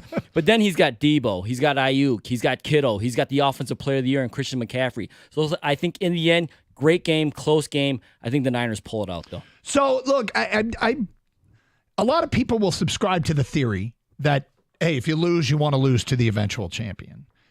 I've never been able to find any sense of satisfaction in that. I understand the logic in it, but I personally, it's never really moved the needle for me. I think I've told myself that, like, hey, at least we lost to the eventual champion. I realize I get no pleasure out of that. It doesn't do anything for me. I guess that what I'm saying is I'm driven more by bitterness and vindictiveness than anything else. I really want Kansas City to win this game. I am no fan of the Chiefs. But every time I see the stupid highlight of the football blasting off of Kindle Vildor's face, no. It's like we can't escape it. And every time I see it, I get a little bit more bitter. Because that's becoming hailed as like the play. And we understand why. But we're the victim of that play. And when that ball was coming down and Kindle Vildor was tracking it, the odds of it being intercepted were way higher than it being a reception. The odds of it being a reception were what? 1 in 20? 1 in 30? 1 in 50? Right? And the odds of it being intercepted were, I don't know, 50%? Well, like you, I don't subscribe to the theory of root for, the team that beat you so that you can feel better about it. I don't, because it doesn't make me feel better about it, right? Yep. I mean, Lions beat the Chiefs to start the season. That was awesome. But that was, 5 months ago. Yeah. It doesn't really matter what happened at the beginning of the season, what happens at the end of the season. What happens at the end, Chiefs are playing great football, and they have their full complement of players, basically. And it should be a really good matchup. I mean, this should be one of the better Super Bowls on paper. I mean, the spread's only a 1.5. It tells you how close that they think it's going to be, a 47.5 point over-under. I really like the matchups of this one, and I think it comes down to experience. It comes down to Patrick Mahomes. If he's got the ball in his hand at the end of the game, he's either got, if he has the lead, then they're going to keep the lead and salt it away because he knows exactly how to work the clock and work all the angles. If they're down and he's got the ball in his hands at the end of the game, I just feel like he's going to lead the team right down the field and score to win the game. That's what he does. Until you can prove otherwise, that's the man. You're rolling with Mahomes. And I think Brock Purdy is a hell of a quarterback. I really do. I don't know how great he is, but I know he had a great season. Yep. And people want to knock him and say game manager or whatever. I don't care if you want. Game manager means he's making the plays that need to be made. I mean, does he do it spectacularly with these amazing throws? Not all the time, but if you watch him enough, you'll see enough amazing plays. San Francisco shouldn't be taken lightly, and they're not going to be. I know Lions fans were all twisted about this one, and we have a reason to be twisted about it. But San Fran appears like they've got more weapons offensively than what Kansas City does. But what Kansas City has, the edge at quarterback, and their tight end is world class. George Kittle's great, but he's not Travis Kelce. That whole game manager tag, when I hear you're just a game manager, that says to me you drop back and you deliver the ball to the open receiver, right? And that's what you can do. But that's the limit on what you can do. Yeah, it also tells me that you're throwing for like 200 yards a game and, okay, you don't turn the ball over, which is awesome because that's playing winning football. It's turned into this negative connotation, and really it shouldn't be. Yep. But Purdy is so much more than that. Making plays to extend the play, he's able to do that with his feet, and delivering the ball on time is a skill. And he's done it extraordinarily well this season. Is he going to go down as being one of the greats in the NFL? I don't know yet, but I can tell you what I saw from him this year. He was great this year. Well, and then the other thing is the opposite. What's the opposite of a game manager? Like, is that the guy that creates something out of nothing? Is that the guy, the gunslinger, the guy maverick? that goes off script and comes up with a play, like an amazing play? Because remember that third down play where he against the Lions, where he stepped up in the pocket, scrambled out to his left, and threw that like jump pass to Jawan Jennings, who made the diving catch. That's not a game manager. No, that's not a game That manager is the at all. exact opposite of a game manager play. So I don't even think it applies to Brock Purdy. And when you can go do stuff like that. I think he has, to get to the Super Bowl, I think he's silenced the critics. And keep in mind, this is a guy who was leading his team last year until he got hurt. Mm-hmm. And then they had to go to Christian McCaffrey at quarterback in the NFC Championship game. I mean, he was that close again. So it's really, it's more 2 seasons than just one great season. But looking forward to the game because I think we're going to have a great matchup. All right, 248-539-9797. It's Carson Anderson. We love your picks. Get them in right now. Who do you like to win the Super Bowl and why? We will record some of these. I want to get your opinions on this game coming up on Sunday. If you want to do your Pistons Clippers pick too, feel free. Get that in. I didn't know I'd see a 2-game winning streak to have a chance to win the bet. They haven't had one since the second and third games of the year. I know, it was right? the last time this team's won back-to-back games. So here's my shot. What a time to be alive. Gator was so jacked up. They were 2-1. They almost won against the Heat to start the season. Remember, you're like, I know. hey, this team is fun to Here watch. we go. Here we Got a heat Here check. we go. What's the total on this team? They're hitting the over for sure. And then they have like the worst losing streak in league history. 248-539-9797. It's Carson Anderson. All right. Gator, am I hugely naive? Yep. You haven't even heard why. We'll get to that. Do I need to? We'll get to that today at 10:52 here on Carson Anderson, 97.1 The Ticket. When it comes to sporting events and you want the best place in town to watch a sporting event, if you're not there, go to 24 Seconds Bar and Grill in Berkeley. They've got amazing food out there, the best wings around, and flat screen high definition TVs all throughout the place, and they pipe in the sound for all the big games. And speaking of big games, how about that one on Sunday? Free squares and drink and food specials, by the way. And for next Saturday, they got UFC 298 on February 17th. Volkanovski taking on Tapuria. And then you've got Whitaker and Costa. I don't think it's Jim Costa. I hope not, because Jim will get killed. There's no cover, by the way, for all the UFC events. It's pretty great. And all college basketball games, you get $4 drafts of Miller Lite and Coors Light.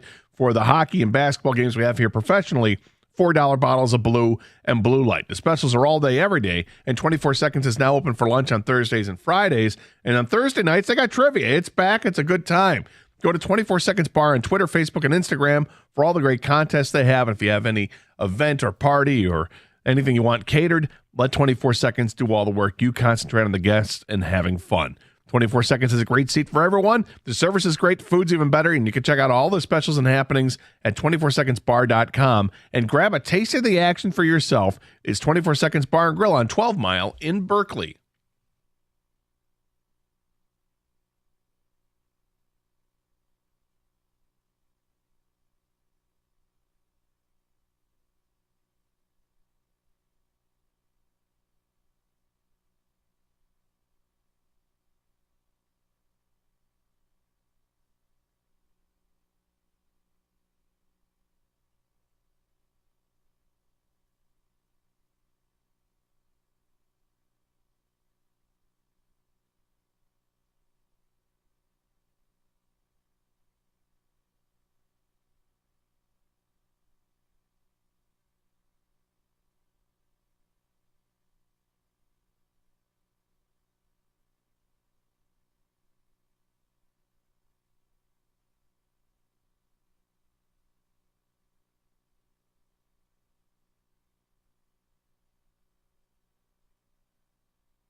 Doug Carr, Scott Anderson, 97 the ticket. All right, so we're getting your predictions on, along with the Pistons-Clippers game tomorrow, the Chiefs and the 49ers in the Super Bowl.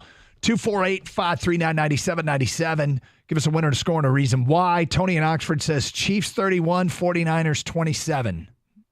He offers no reason, but I'd be happy with that. Cody writes in, Purdy is a game manager. Mahomes is a game breaker. Give me the game breaker. Go Chiefs.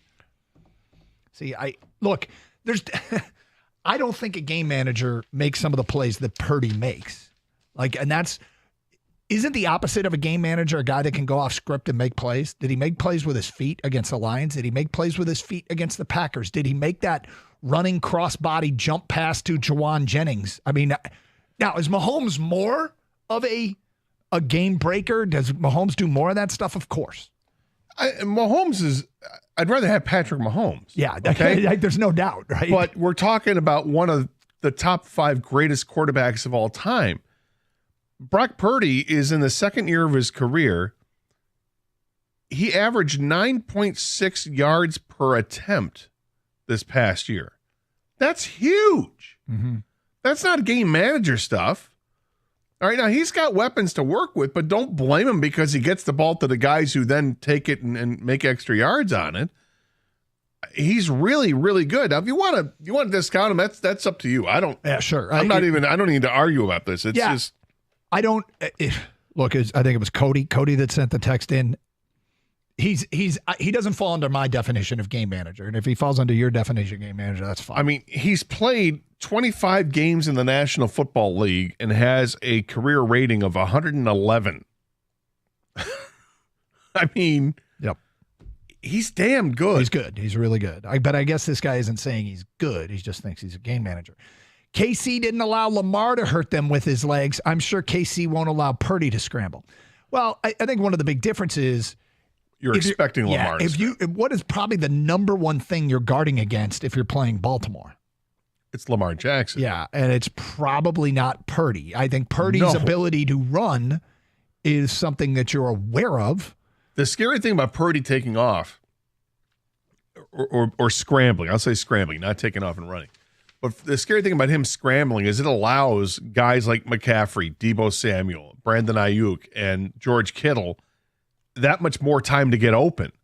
That's the scary thing, what happens when he adds this to his trick bag, right? Because we didn't really see him scramble a whole lot, and all of a sudden the NFC Championship game, he has several scrambles in the second half that are of the utmost importance to his team at the time.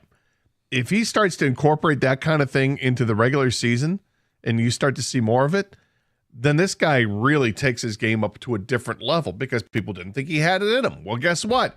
He's got it in him, and he's figuring it out, and he's only in his second year. 248-539-9797. Matt in St. Clair Shores, you're on 97.1 The Ticket. Hi, Matt. Nice. Hey, boys, happy Friday. This is our guy. This is our guy that nailed the score in the Lions-Rams game. Yep, you had the score in the Lions-Tampa game, the exact difference.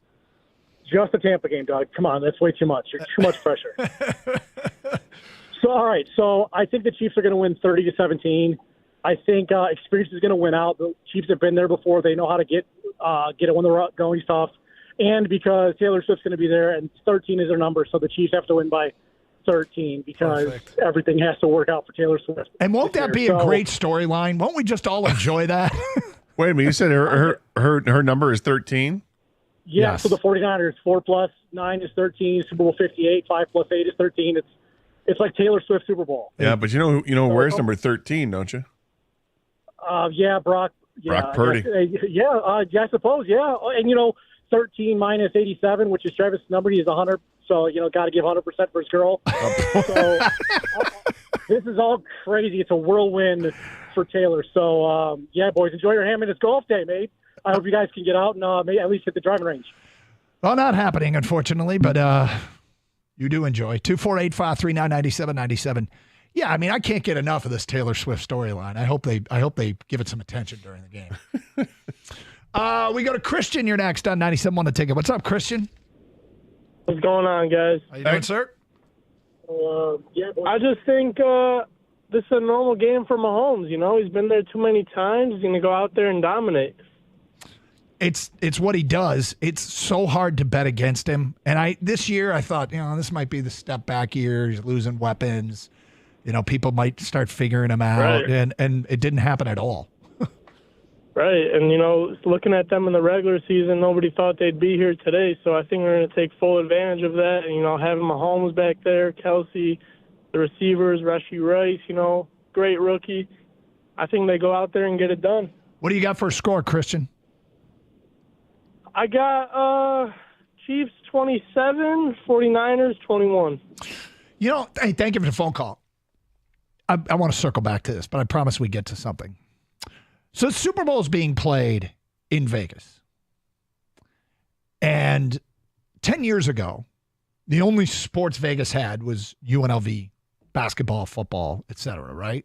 And everybody talked about how leagues weren't going to go to Vegas because it would gambling. Yeah, they would affect the integrity of the game and all that. And in retrospect, it's pretty amazing that the league that broke the seal on that was the NHL, right? The NHL was the first one to say, F it, we're putting a team in Vegas. And once they did that, it was inevitable. And now they've got, obviously, an NFL team. They're going to have a baseball team. And, I expect an NBA announcement in 3, 2, 1, right? Well, they want one. Yeah, yes. they want it all. And they can certainly support it. You've got the built-in visiting crowd always. Yep. You've got people always coming from out of town regardless. And then you've got a metropolitan population I think it's over 1 million people. So, yeah. So here we are with Vegas now accepted as a big sports city and hosting a Super Bowl. They've got an NFL team. They've got an NHL team. They're about to get a Major League Baseball team. And like I said, NBA team is likely in Vegas eventually. And let's circle back to those fears, right? Remember those fears of the integrity of the game? And Kang brought it up to me today, and I realized to me, it's a 0% consideration. I don't consider the game's integrity to be threatened at all. At all. Because there's a Super Bowl in Vegas, because there's teams in Vegas. I don't buy that I just don't even think about it. It's not something that even enters my mind. And the question, and we'll take 10 texts right now.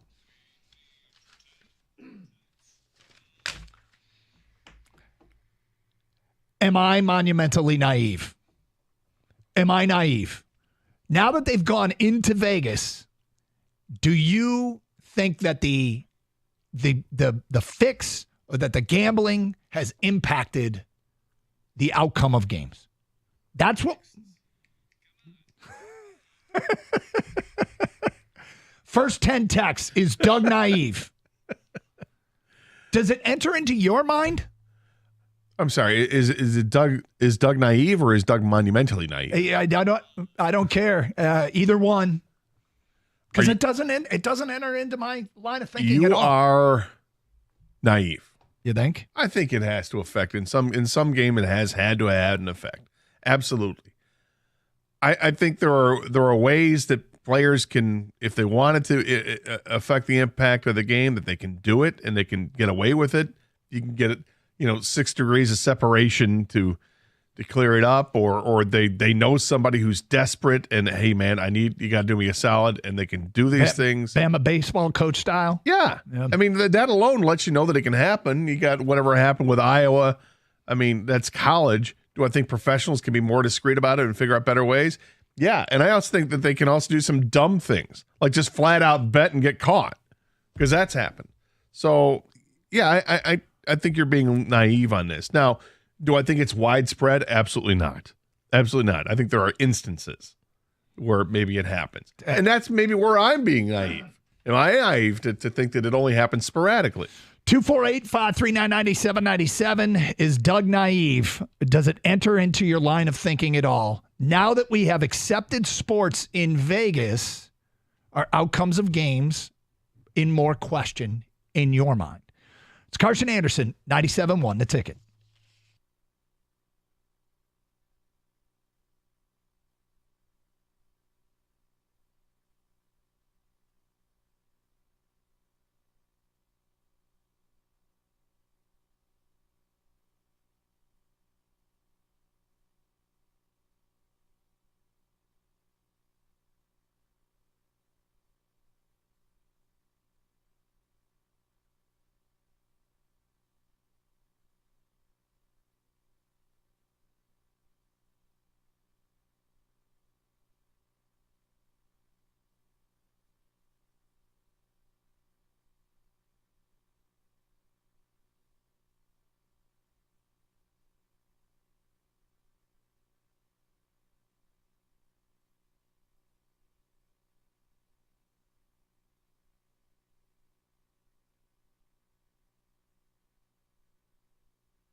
Brought to you by Northville Lumber. Pistons GM Troy Weaver said that his goal was to bring in defense, and more defense at the trade deadline. He doesn't think the Pistons will be where they want them to be until they play more defense. He also took the blame for not complimenting the team's young core enough, which led to their poor season so far. As for the release of his top 10 pick, Killian Hayes, he called it a numbers game with roster spots, but acknowledged that it didn't work out because his shooting never showed up. We're just 2 days away from Super Bowl 58. Kansas City and San Francisco going through their final preparations for Sunday's game. However, a wrench thrown into the works for the Niners when they were given an early rise due to a fire alarm at their hotel, and Christian McCaffrey was not a fan of that.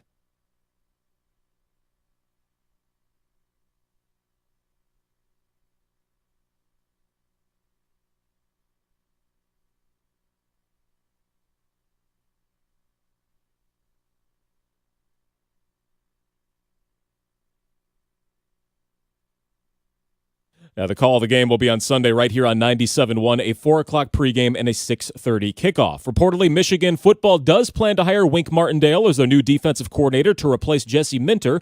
That's according to ESPN. Head coach Sharon Moore had said he wanted to complete his new staff this week.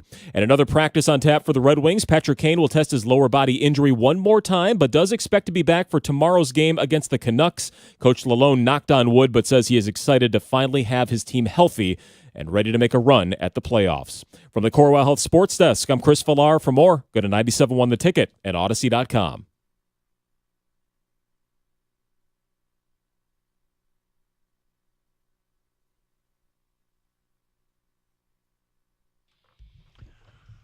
All right, so a decade ago, everybody in the world of sports was worried about the integrity of the game being compromised if you went to Vegas. But now, games are played in Vegas, teams play in Vegas, Super Bowl in Vegas. And Kang asked me, pre-show today, he goes, does this worry you? Like the integrity of the Super Bowl or any of these sporting events now that the Vegas seal has been broken? And I was like, actually, no. It doesn't even cross my mind. So the question is, am I naive? Am I naive? And I'm not a guy that believes a lot in the fix. And I was trying to think about why doesn't it matter to me? And I've got one reason. But we asked for 10 texts. Is Doug naive? Here's the feedback, Gator. As you might suspect, Bruno in Dearborn. Yes, Doug, you're naive.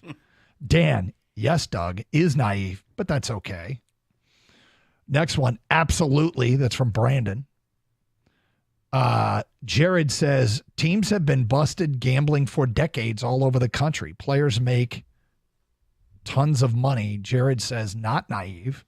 From Curtis, no, Doug, you are not, because gambling has been happening for years prior to teams going to Vegas. Plus, with all the casinos around the U.S., people can gamble anytime. Dave says, Doug is not naive. Due to online betting, the threat isn't in Vegas. It's from anywhere. I think that might be why. I think it's why you are naive. Part of it. I think it's why being in Vegas doesn't bother me, is because Vegas isn't really any different than Detroit when it comes to gaming accessibility, right? But that's not the question you were asking. No, it's not. You're right. But it still doesn't enter my mind. But here, yes, you are naive because Las Vegas makes everything a little more shady. So, yes, sports are a tad more shady now. Oh, Kang, do you take offense to that statement? What was the statement, sir? I was reading something. Vegas is shady. It's always been shady. No, I don't take offense to that. All right. It's true. Do you think everything's a little more shady now? The Super Bowl's in Vegas, a little more shady? No, I love that the Super Bowl's in Vegas. I love that the NHL All-Star Game was there recently. I love that they're getting that the Oakland A's are going to move there. It's a shame they can't stay in the Bay Area, but their ownership is hell bent on getting them out of there. So, Las Vegas is a very, very fun town to visit. So I have no issue with this. Lance in an Amazon truck. Yes, it's a huge change in culture and definitely seeps into players' minds. A small amount and maybe unmeasurable, but yes. I'm naive. There's a casino on my phone. Doug is not naive. Clarence in Detroit. The fix is obviously. But what does that mean? So I think I say it doesn't enter my mind. And if the question is, am I naive because I don't think gambling impacts the outcome of games? I just don't believe. I never have that instinct, right? Where I go, had to be a fix. That was fixed. I watch the game. If somebody brings it up, I go, you think? Like, I don't buy into the conspiracy things, none of that.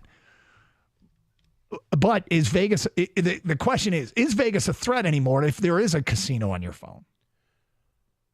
Well, yeah, I guess that's totally separate. Like, That is a separate I don't topic, worry isn't about it? Vegas at all. Now, as far as do I think that gambling on sports has impacted the sport itself? Yeah, I do. I think it has. If you want to look at specifically, have players thrown games or their performance to try to affect the outcome of the game so somebody else benefits or so that they benefit. I think that has happened. There have been too many games over the last few years, let alone my entire life, where you look at, you're like, that's an odd decision to go for it here when you're already up by 20 points. So hold on. And there's just 35 seconds left in the game. Why are you doing this? In the moment. And to not think that that's in the moment, shady. you have had that thought? Yeah. That coaches are making decisions? Yes. Wow, it hasn't even I think it's entered my crazy. Look, mind. it sounds like it'd be crazy until you're actually watching and you're like, huh?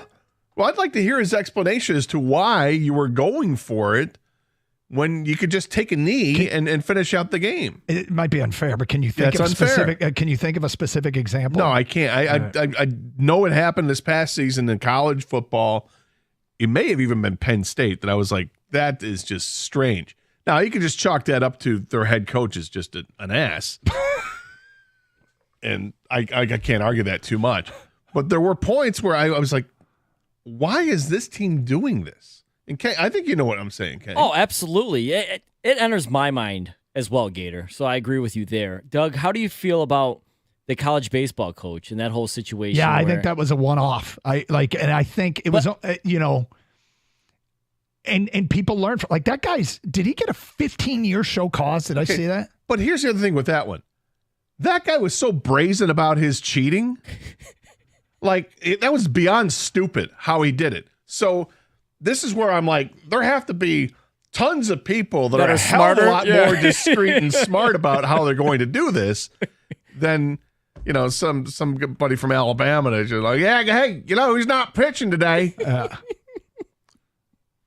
Calling his friend to bet a college baseball game at a sports book in Cincinnati. They're only going to let him bet 10,000. That's the limit. I can only go 10,000. Okay, I'll go 10,000 on this. And the red flag goes up. I know, right?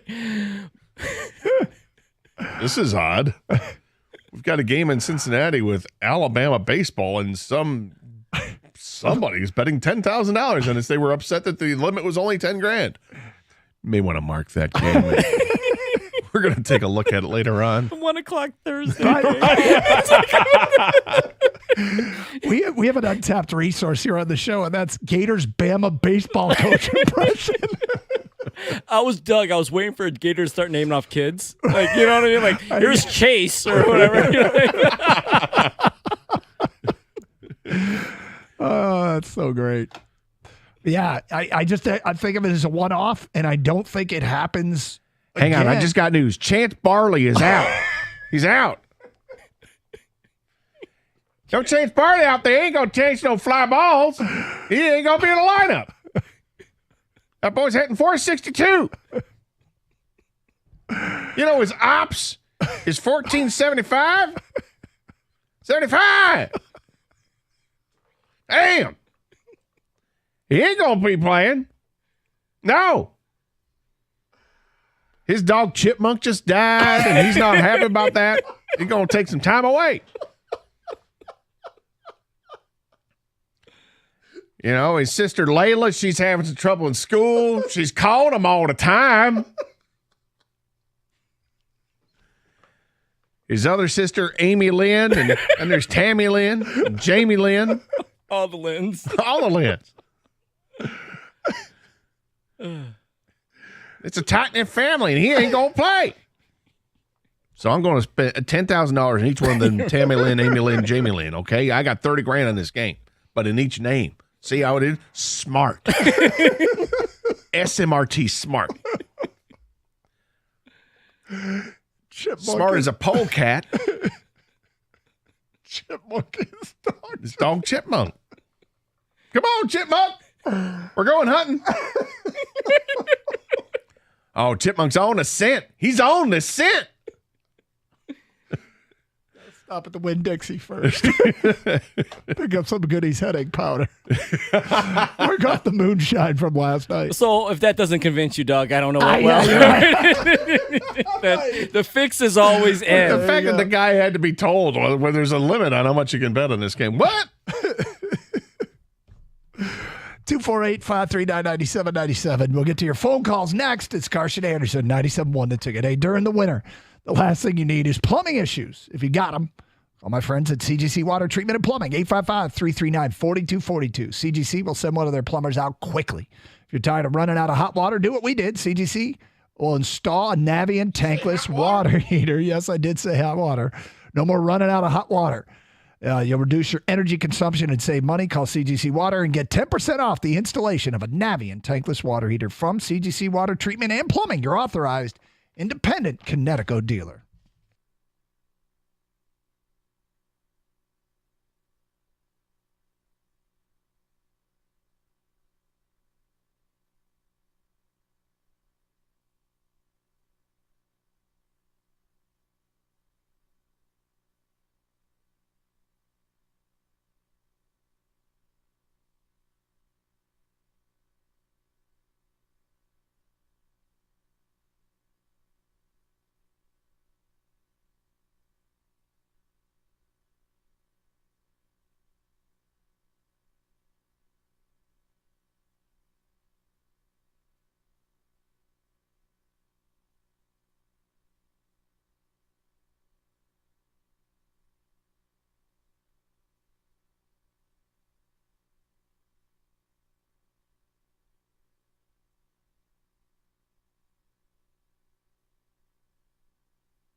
Doug Carr, Scott Anderson, 97.1 The Ticket.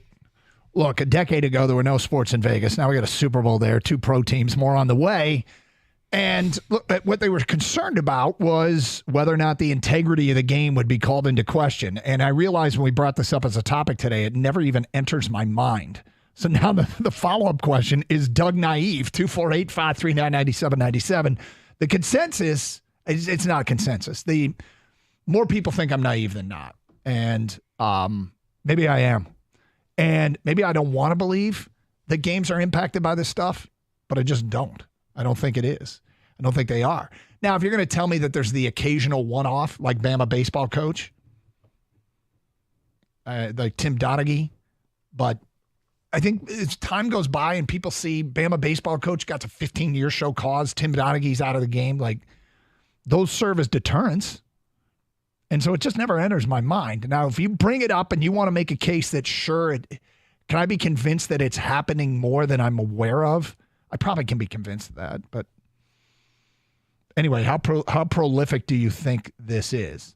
I don't think Gator and I think it's rampant, but it definitely enters our minds at some point. Yeah, well, Gator, in the moment of watching games, it enters his mind. Let's get to your phone calls. D is I just found out that Harley Putnam ran out of possum fat. He ain't going to have his fastball like he did before. Oh, Bama baseball coach. We got a lot we could do with that. D is in Detroit, and he's on 97.1 A Ticket. Hi, D. It's Doug in Ypsilanti. Is that right? Is that you got me? Yes. Yeah, sure. All right. Okay. No, Gator, that was the best thing I've ever heard on this. Thank you so much for making my morning. But, Gator, I'll give you a game. You were talking earlier. How about that Miami of Florida Georgia Tech game? When they could have just kneeled the ball, and then they hand off and fumble, Georgia Tech goes down and scores and wins the damn game. After the coach had already made that mistake at a previous stop. Yeah, absolutely. Yeah, no kidding. So that's all I had. Thanks again for the entertainment. I really loved it. Thank you, Doug. Appreciate it. Wasn't that just dumb, though? I mean, twice? Didn't we just chalk that up to dumb? First time's dumb. Second time you do it, point shaving. Potentially. Doesn't it say, though? You always got to protect your ass. Mama said, don't sit down on a wooden bench if you want splinters. Make sure you got some denim. And we got denim. We ain't get no splinters. Not from them tumor trees. Let's go to James. You're next. Hi, James. Hey, good morning, guys. Thanks for taking my call on the show. Thank you. Just wanted to give you a really good NFL example, one that didn't sit well with me at all. Okay. And with a team and a coach that I really just cannot stand anymore, but it was earlier in the season, Rams-Niners. Rams were they were getting 7.5 on the spread, and they were down 10 with 4 seconds left in the game. I don't know why you wouldn't just kneel it down and end the game and keep it classy. Instead, they ran out Brett Maher for a meaningless field goal down 10, in which he made it and they covered the spread. That one did not sit very well with me.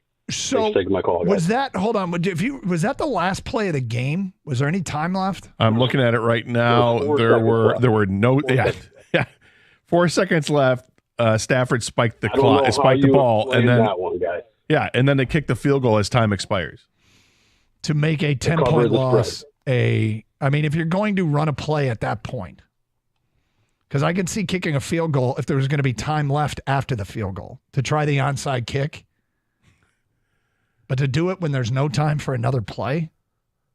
The line was 7.5, and they won by 7 because of the field goal. Do you guys remember the reporters questioned Sean McVay about this? Like, why didn't they? I think they brought up gambling and point spread, and McVay was like oblivious to it. He said, "He didn't know. I don't even know what you're talking about." But they're like, "Why would you do this? Right? Why? What was the purpose?" I think but I believe his answer was something about player safety, which is weird. But player safety? I don't know. It didn't make spike the ball with 4 seconds left. You spiked the ball so that you could trot out the kicker, not so that you could try to score a touchdown, but so that you could trot out the kicker. I think it was because he didn't want to throw a Hail Mary, which maybe Stafford gets hit or something. Instead, they just kicked it because it was safe. It was a short field goal. So this is an example, right? The 38-yard field goal. I understand why my man would draw that conclusion, and it sounds like our guy had money on San Francisco to cover the 7.5. That's how you notice the thing. But at the end of the day, it wouldn't even enter my mind. I do remember that story now, but we didn't do that as a topic right afterwards, did we? You probably shot it down. You and your naivete. And his embargo. Yeah, embargo, exactly. It was a Stafford game. That's true. Trying to pad his stats at the end of the game. What? Well, was there a time or two James Franklin at Penn State? I'm telling you, last year there was definitely a situation with Franklin at Penn State. But that's easily chalked up to him being a knob. Right? I said, yeah. I mean, of course, it could just be Franklin being Franklin. Yeah. But nonetheless, there was a point where something like that happened in a game last year. And no, I'm not talking about the Michigan State game where they just totally housed Michigan State. That wasn't it. I'd have to go back and look at their schedule, and there was a game where I'm like, what just happened? Yeah. Well, suffice to say, I'm mostly being thought of as naive. 248-539-9797. Hey, we want your picks on the Super Bowl. Who do you think is going to win the game? Give us a winner and a score. Phone calls, texts. Gator and I both have the Chiefs. Kang's got the Niners. A lot of Chiefs love coming in today. Who do you like to win the Super Bowl? There was a bit of news. The NFL awards last night. Dan Campbell doesn't win Coach of the Year. None of the guys that were rookies won Rookie of the Year. Our guys, Laporta, Gibbs, Brian Branch wasn't even a finalist. Is the most newsworthy thing that happened with that last night is Kevin Stefanski was named Coach of the Year in a vote that turned out to be a tie with DeMeco Ryans, the coach with the Houston Texans. And the vote was a tie, but Stefanski had more first-place votes, so he wins the tiebreaker. How shocked. I mean, again, this stuff doesn't really matter in the grand scheme of things, but pretty surprising, isn't it? That DeMeco Ryans didn't win it outright? I'm surprised he didn't win it outright. I guess if I'm trying to find any kind of reasoning why Stefanski gets it over Ryans, I guess it's because Stefanski had to go through multiple quarterbacks to get there, and you're finishing up with Joe Flacco to get you into the postseason. They did win 11 games, but the ironic thing is, they're the team got smoked by Houston, right?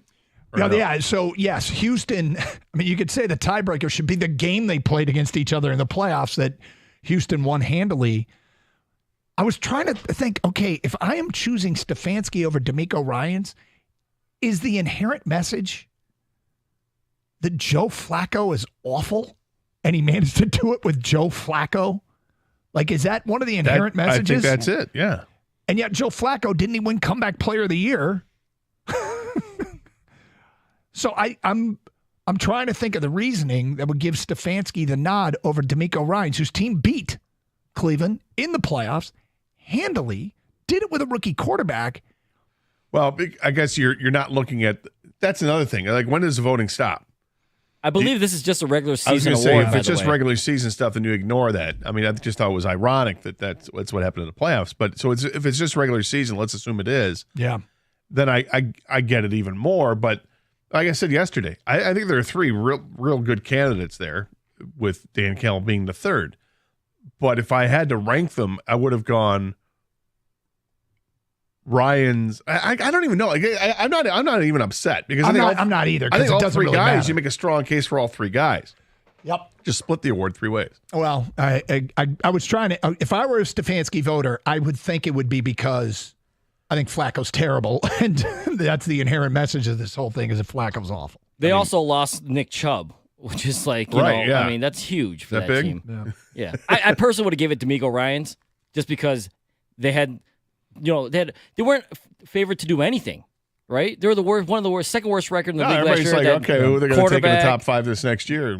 Well, they're not in the top five, are they? Rookie quarterback, everything, all that, and they won their division, hosted a playoff game. The only thing that I feel like if this was a thing in my life that really bothered me, and I guess middle of the year, was it this year or last? It was last year where we were touting Dan Campbell at long odds to be Coach of the Year, wasn't it? It was last year. Well, but you see how far back Dan Campbell finished? I didn't see, and I've got a theory on why he wasn't more highly regarded. Okay, we will get to that coming up today at 11:31. Plus your phone calls and feedback. It's Carson Anderson, 97.1 The Ticket.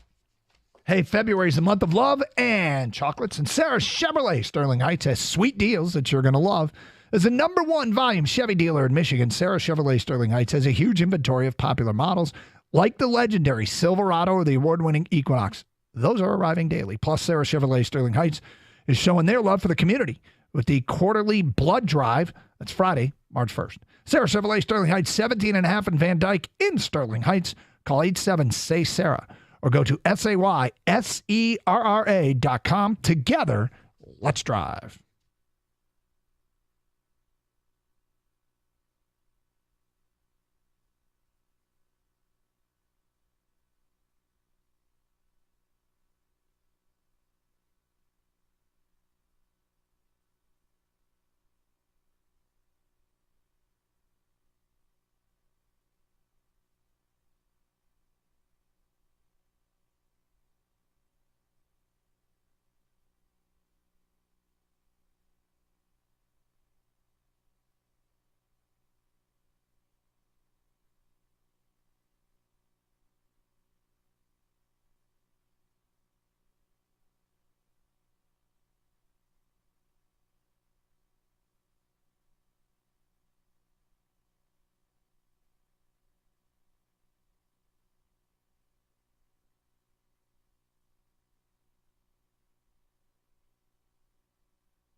Doug Hart, Scott Anderson, 97.1 The Ticket. Open lines, 248-539-9797. We'll get back to your phone calls in a moment.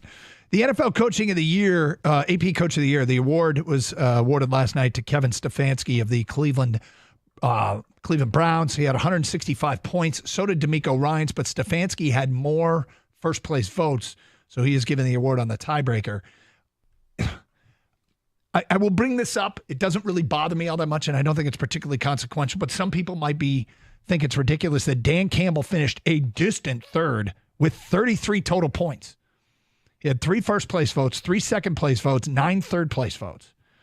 So how many total votes were there? Hold on, I'll do 41, 44, 47, 50. 50 voters. Dan Campbell was left off first, second, or third place by 35 voters. Wow. Didn't even put Dan Campbell in the top 3. What? 35 voters didn't put Dan Campbell in the top 3. If I wanted to make an issue out of this, I think that would support that that's a little ridiculous. Now, this feels like getting mad for being mad. Well, I want to get mad. Why not? It's been a few days since we've been mad. But you've got a theory here. Yeah, I do. Who votes on this? This is the AP, right? The Associated Press. So it's journalists. Lage. So it's journalists. Yeah. Allegedly. And journalists look at the game differently than, say, players or coaches will. Mm-hmm. So journalists will look at this and has Dan Campbell come under question for taking chances? Yes. Okay. And a lot of people don't like that he gambles all that much, that he keeps taking these opportunities. 4th down, doesn't matter. He's going for it. He's going for it. He's going for it. And pulling out all the stops, the fake punts, all that. Yep. I wouldn't be surprised if that rubs journalists the wrong way. And they say, the only reason this team got there is because they took all these chances. They got lucky instead of looking at it like we have and saying it's a calculated risk and a risk that actually favors the Lions and favors them. They'll look at it, the journalists, in quotations, will look at it and say, these are mistakes that he's making, and he's getting away with making the mistakes because the team bails him out of bad decisions. The team's good. It's not Dan Campbell. The team wins in spite of Dan Campbell. I think that's what it comes from. It's the quote-unquote journalists out there that are voting for this. Interesting theory. And, of course, as we have talked this through, we thought, well, Stefanski losing to Ryans was a postseason game, and the most controversial thing that Dan Campbell probably did was the postseason moves. At least they got a ton of attention. But everything you do in the postseason, it's like times 10. But maybe. I have no problem with Dan Campbell getting third. I think he was the third in my opinion, because the Lions were the odds-on favorite to win the division, and they did that. And Dan Campbell did a great job. I don't agree with people leaving Campbell off their ballot completely. I 35 think that's, out of 50. Yeah, that's kind of ridiculous. But I think it was definitely between Stefanski and Ryans. I personally thought Ryans should have won it, but whatever. It's because those teams did so much more with what they had. Dan Campbell, like I said, I can't keep going back to this, but it's the truth. The Lions were favored to win the division. Did he do something crazy ridiculous? They won the division. No. And this is a regular season award. I think, yeah, and it should be considered the snapshot in time that is the one season, sort of the lifetime achievement or praise that you would get for doing it in Detroit isn't really a factor, but shouldn't be a factor. Let's go to Devin. You're on 97.1 The Ticket. What's up, Devin? Hey, Doug. Hey, Gator. Hey. So, in regards to Doug being naive about coaches and everybody not knowing the score and the spreads, the James Franklin play you guys were referring to, and I remember this because I'm pretty sure Valeni won money because of this play because he bet on Penn State. Franklin was going for a kneel down at the end of the game, and they weren't covering. And instead of the QB kneeling it down, he faked it, threw a touchdown pass for them to cover. And it was like a huge spread. And afterwards, in the press conference, he literally said he did that for the Penn State fans that bet on the Penn State game. I'm pretty sure. Was that like I think it was a Northwestern, wasn't it? Was it a 30-yard touchdown pass? I forget what game it was. Yeah, it was like a 30-yard touchdown pass that they faked the kneel down at the end of the game. It was the end. It was towards the end. There was 2:20 to go, and the quarterback Bo Pribula threw a 30-yard touchdown pass to Trey Potts. Yep. And he, in the press conference, he admitted to it. He goes, "Yeah, we weren't covering, so I wanted to cover." He didn't say those exact words, obviously, but he basically said, I did that for all the Penn State fans that bet on Penn State to cover. They were a 26.5-point favorite, and they won the game by 28 points because of that touchdown. Yep. I want to find Because the of that exact quote. touchdown. I want to find the exact quote because is that a quote from the quarterback or the quote from James Franklin? No, from James Franklin himself in the post-game press conference. And I remember that distinctly because Valeni bet on Penn State to cover, and he was just like celebrating because he's like, James Franklin's such a douche, but to cover and win, which he is obviously. He's such a Richard, but I just remember that. Yeah, that was nuts. So yeah, I want to see the direct quote because I feel like if a coach says that, they'd get in trouble. Yeah, I would agree with you. I'm looking for it as well. I've got a story that might have it. So yeah, okay. Do we know if that's a rule to try to cover the spread? I mean, you're still trying to win and play your best, right? Is it just the opposite? Like you can't not? I mean, he faked a kneel down attempt. I know. I mean, this is that's the most egregious thing ever. But is that just bad sportsmanship? You know what I mean? Or is that just, hey, we can't say that the integrity's on the line, but because they were still trying to score points, that's the whole point, right? Yeah, but in the game, there was a couple minutes left, but I'm looking for the veracity of him admitting it. I'm not saying he didn't, but I think that would have been I do remember the play. I do remember the moment. I do not remember the coach saying he did it intentionally. Yeah, I don't see anything about that. I see a quote from him where he says, I believe that from the opening kick to the last whistle, you compete and you play.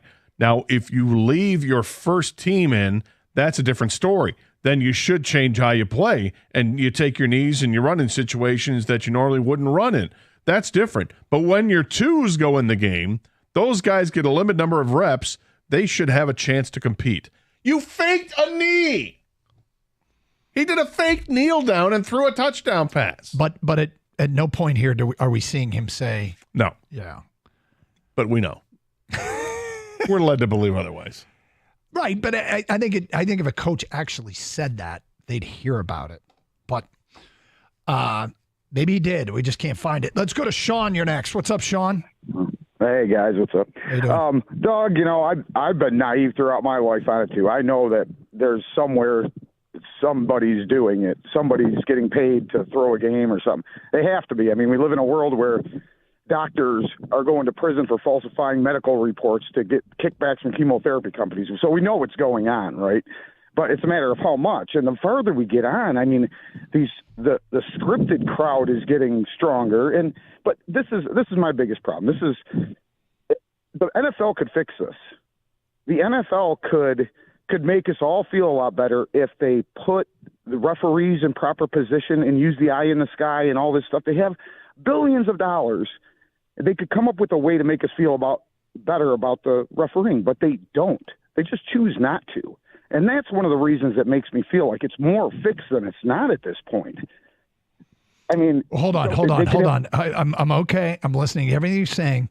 You just said it's more. You think games are more fixed than not? I don't know how you couldn't at this point. I mean, look at the storylines every year. Look at the first round of the playoffs this year. I mean, Lions, Rams, Hill going back to Kansas City. All of them, every single one had a storyline. And now the Taylor Swift, I'm starting to lean way into, and I'll tell you, the first time it happened to me that I said, wow, is this stuff fixed? There was a game when the first years of instant replay came in. It was the NFC Championship game between the Buccaneers and the Rams in the Greatest Show on Turf game. And I fully believe that Keyshawn Johnson didn't catch that pass, or he did catch the pass, but and it was right there on replay. He caught the ball, and they overturned it, said he didn't catch it. They wanted the Rams in the Super Bowl. That was the first time. I'm not a gambling person, so none of my anger towards the sport is geared towards gambling because I don't bet on sports. So, okay. I look, you believe what you believe, but you think I don't know what I believe. I don't want to believe because I'm a fan. I know. It sounds like you believe more games are fixed than not. I'm starting to. Okay, guy, I'm going to turn to Gator and Kang. That's too much, right? He believes more games are fixed than not. I think that's too much. That's going too far. I think that's too much. But I think there is. He actually wants to be like you, Doug. He doesn't want to believe this, but it's crept into his mind so much. I think he's gone like almost too much the other way. Too far the other way. But I do think I agree with a lot of what he says, though.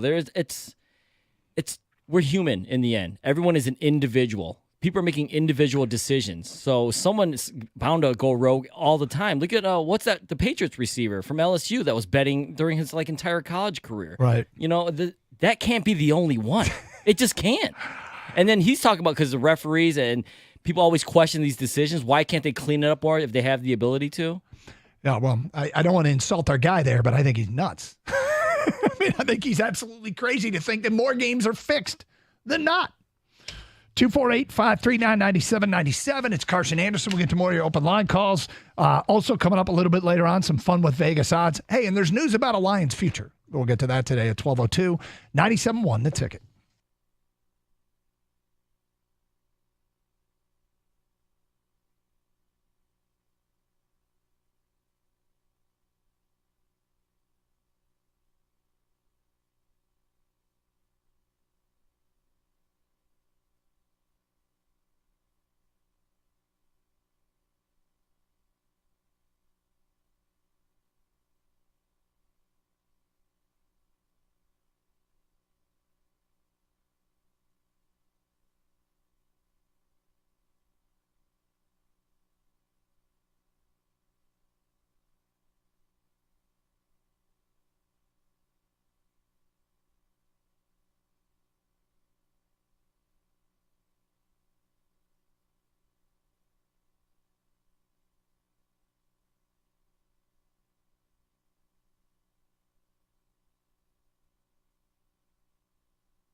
So the station squares contest, the numbers are out. Kang, did you see the numbers? No, I'm looking at it right now. I have not seen the numbers. Okay. I will. Don't look at it. Okay. All right. I won't. So All right. here are I bought 2 squares and you bought 2 squares. Yes. Now, when I first saw the sheet, I'm like, oh, I thought Kang bought some squares. And it's because you put the squares in your daughter's names. Yeah, they got problems. They probably got called the number or something. Yeah. So you've got and they're 5 and 3, 5 and 2. 5 and almost 3. Okay. Those aren't my numbers, are they? No, but you're starting them, getting them into the subtleties of gambling early. Yeah, I'm letting them know the fix is in if we lose. Okay, so the numbers, I'm going to tell you what the numbers are, and you tell me what you want. All right? Oh, no. One box has the Niners 3 and the Chiefs 2. One box has the Chiefs 9. Okay. And the Niners 6. I can handle that. One box has the Niners 0 and the Chiefs 4. Ooh. Sorry, I thought I got excited. For no reason at all. I think it came through. Bama baseball coach would like those numbers. Look at that. And the final box is the Niners 0 and the Chiefs 6. Ooh. So I think 3 out of those 4 are pretty solid, Doug. Whose are those? Those are mine and Doug's. Two but we of don't know. mine, two are Kang's, although Kang assigned his daughter's names to them. Gotcha. No. Which makes me feel like a crappy dad. Like, I just put my own name. I didn't buy squares for my kids. Your kids are old. They don't care anymore. You're selfish. All right, so what's your favorite square? I believe that last one. What was it? 0, 9? Or 6? Yeah. 0, 6. You like 0, 6 better than 0, 4. Yeah. Okay. Wow. 0, Niners 0 and Chiefs 6 belongs to me. Of course. Selfish. He always gets the first pick, too, Gator, in all our drafts. I know. You don't have to tell me that. Niners 0, Chiefs 4 is Camilla. Yes. Don't give me the crappy one. Niners 3, Chiefs 2. I don't want this one. Is me. Yeah. What? And Niners 6, Chiefs 9 is Kylie. So bam, baby. Good luck getting that too, Doug. Now, here's the thing. Yeah, right? We have, yesterday, you gave us the Super Bowl expected value chart. Oh, yeah. Okay. Where are we at on this? The most valuable square. Of all of us? Of all of them is. Of mine and yours? Niners 0, Chiefs 4. And Camilla has that. It's worth $2.92 if each square was worth $1. Yep. That's almost triple. The second square, most valuable square, is Niners 0, Chiefs 6. I own that. It's worth $1.86. Niners 3, Chiefs 2. I own that. It's worth 31 cents. And Niners 9, Chiefs 6 is worth 34 cents, and that belongs to Kylie. So there you go. All right. Yep. I did not participate. You did not participate, no. I did, however, get hoodwinked into doing something that I haven't done in years. Hoodwinked, you say? Hoodwinked. Sort of hoodwinked. Had my doorbell ring a couple weeks ago. And I was kind of expecting it might be one of my neighbors at some point talking about the tree that's in, crushed my fence or whatever. Mm-hmm. So I go to answer the door. And as I'm walking up to the door, I look through the peephole first. And they can hear me because I'm large. And when I walk, it's going to make some noise on my floors. I figure they're going to hear that I'm coming to the door. And as I look through that peephole, I realize this is a mistake. Because there's a little girl at the door. And her mom is behind her. I'm like, what do we got? Well, so I open up the door. What we got. I open up the door. Dog is going nuts. I step outside so that I'm not just speaking through the door being ajar. Yep. And she's selling Girl Scout cookies. Yeah. Yep. And I haven't bought Girl Scout cookies in forever. And if I have, it's only been like here at the station and I happen to see them. I have a hankering. I could go for some Girl Scout cookies. Sure, I'll buy them.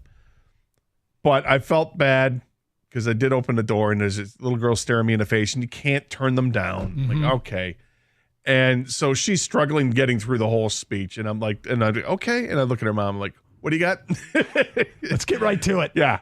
And I'm like, all right, I'll take 4 boxes. Give me 2 of these and 2 of those. And I'm like, you know what? I got my wallet inside. I'll go grab it. And she's like, oh, you don't have to. I'm like, what?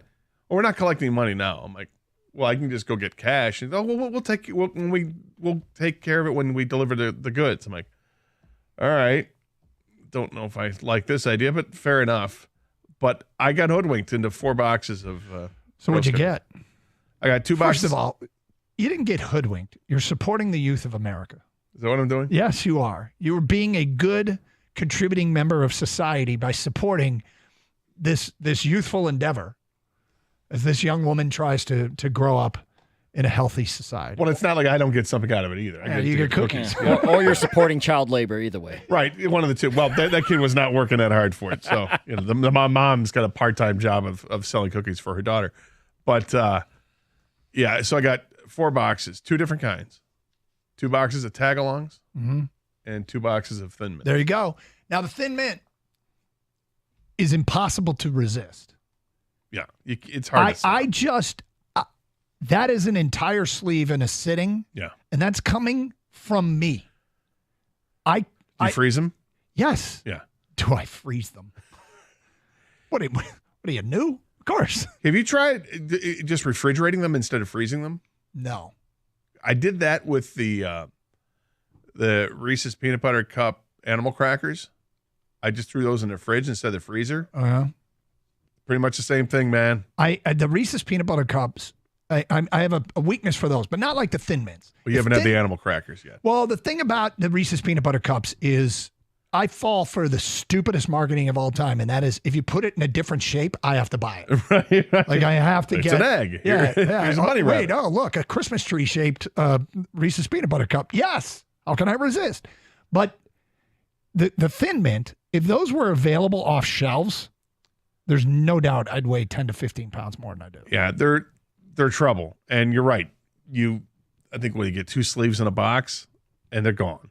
The one sleeve is absolutely gone. You can't, I don't know how you can just take out, I'm going to take 4 cookies out and go watch TV or something like that. It doesn't happen. It's literally impossible. It's an impossibility. And those that can, if you can resist eating more than you should of the Thin Mint, I'd vote for you for president. Was your vote for anybody these days? Did your daughter ever a Girl Scout? Did Never she ever was. Never was. I got relatives. We get the email every year. I am kind of actively pushing against it. Are you? Yeah. Well, you don't have it because you think you're going to be one that has to do all the stuff for her. I'm not doing it if she is. Did you hear that foot come down there, Doug? Did you hear that foot? Yeah. Yep. It's the same guy who said he wasn't going to coach soccer the one year, but he coached soccer. Watermelon No, I Sharks. didn't. You were the leader. Well, you were on the I was emergency the backup. break. The emergency, yeah, I was the emergency. That was the wife's doing. But no, this is one of those. I feel bad, but like you said, how the mom was doing all the work. Yeah, it's not about the work. It's about the shaming of like people, like good people like you, Yeah, Gator. how do you say no? You're like, You're I'm right. I'm not the guy who's gonna put out the office email, stuff like that. Trust me, it will never. I'll be like, hey, do you guys want to buy and support my daughters? Here's something else. I appreciated it because it was the old school door-to-door stuff. Okay, and once I opened a door, I wasn't feeling like I was going to be a jerk. I actually enjoyed the whole thing because I like to see the mother teaching the daughter and stuff like that. It's a little girl, and she's cute. I'm like, okay, what do you got? And I'm, bending down and saying, what do you got? What do you got? And trying to be, but she just couldn't get it together. She could not. Well, wait, did she say anything? I love she did, but she's like, so here, and she'd look at her mom, and her mom's like, go ahead. Well, this is in their cookies. And I'm like, tell her what kind. We have, and I'm just, but I'm not looking Here's some exasperated. money. Get off my porch. Right, I'm not exasperated. I'm not trying to shoo them away. I'm just like, well, you know what? I already know what I want. So, help me out. I don't know you've got Thin Mints and what else? Tagalongs. I never buy anything but the Thin Mints.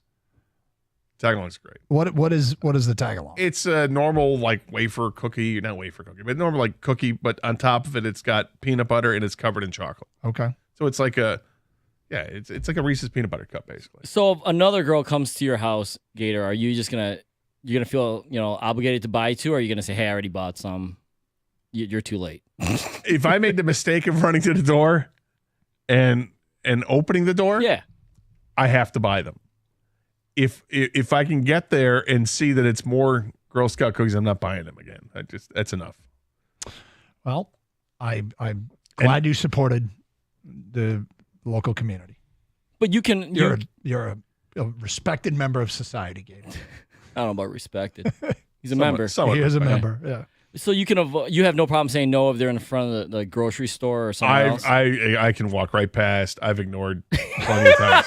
Yeah. I don't know you. It's the weekend. I mean, kids are selling the box candy. You know, Heisman. Yeah, exactly. You want to buy some candy to help our band? Nope. You're right. Not at all. You just approach me because I'm fat. Get out of here, kid. Right.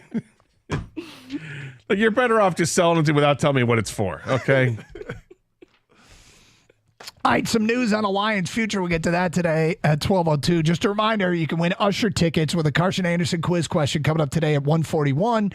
Listen for your chance to get a pair of tickets. Usher, past, present, future at Little Caesars Arena on September 12th. Tickets go on sale Monday, 10 a.m., livenation.com or ticketmaster.com. These are so popular with the pre-sale. They're going on sale to the public on Monday. They've already added a second show. So how about that? But you can win them with a Carson Anderson quiz question. Usually it's something very simple that was said on the program. So hopefully you've been listening and paying attention and can stick with us till 1:41 here on Carson Anderson, 97.1 The Ticket.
So have either of you guys, have you been approached for Girl Scout cookies yet or no? Is that something you will or will not do? Yeah, we got an email from cousin's kid, and I don't know if we ordered any. We usually do, but my wife was handling it, and I'm not sure if we were on the ball on that one. Is there a discussion that takes place with you and the wife about, hey, let's get, we need Samoas? Usually, but for me, it's always Thin Mints. I don't even really know what the rest of them are. I love you have no idea. What's a tag-along? What's a tag-along? How'd you discover the Thin Mint?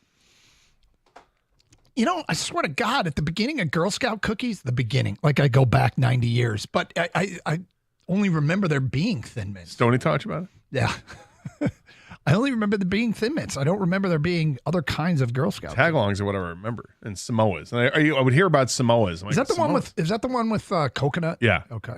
Yeah, and initially I was like, "Oh, these are terrible," and then I'm like, "Oh, these are really good." they're all really good. Yeah. I need to expand my horizons. I need to step up.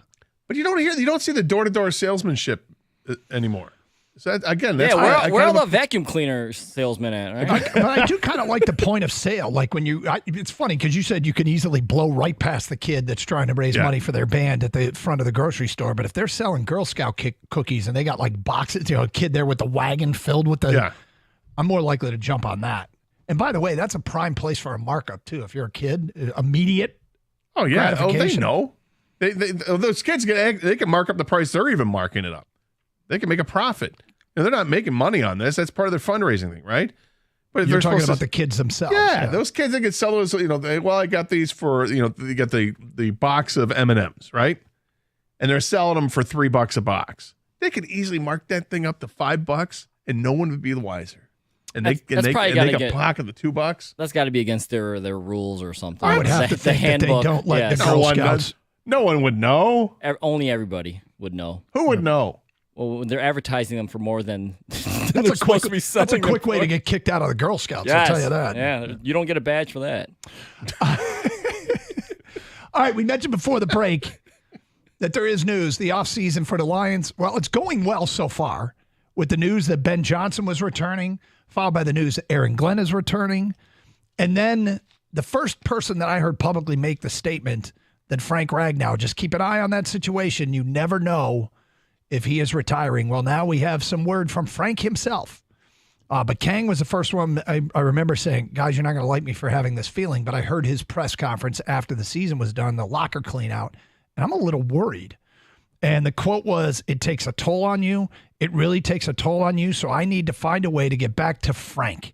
And I don't regret any of this at all, but it weighs on you, and I'm just going to take some time and really figure everything out to make sure that I'm feeling good, not only for me, the football player, but me to be the best husband and best father and everything with all of that as well. So the cameras were on him. I think it was a Brad Galley tweet or somebody, one of the local media, and Kang's like, I hear that. I think retirement. I'm like, oh, crap. Maybe. Well, now, yesterday, Dave Burkett's story, Frank Ragnow, I just need a few weeks to get healthy. I guess my typical offseason routine is to get right back into it. But I think as I'm getting older, I need to understand that sometimes maybe less is more, and I just need some time to make sure I'm healthy, and then we'll get rolling again.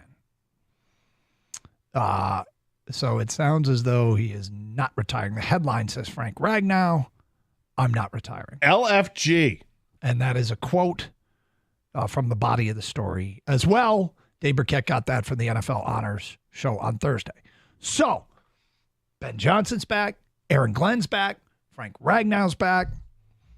So far, good start to this offseason. Now, a lot more work to be done and bigger moves to be made, but securing the future of this great center for the Detroit Lions, that was a big one. That's huge. Frank Ragnow is just now, it seems like he's just now starting to get the appreciation from the media, how great he is. The NFL knew. Mm-hmm. Players know. I think we locally really appreciate him. And then what he's gone through the last couple of years with the foot injuries and everything else, and then you hear the tales of how tough he is. You're like, this guy's awesome. He's got his foundation set up, which is amazing. He's a community guy. you can't help but love Frank Ragnow.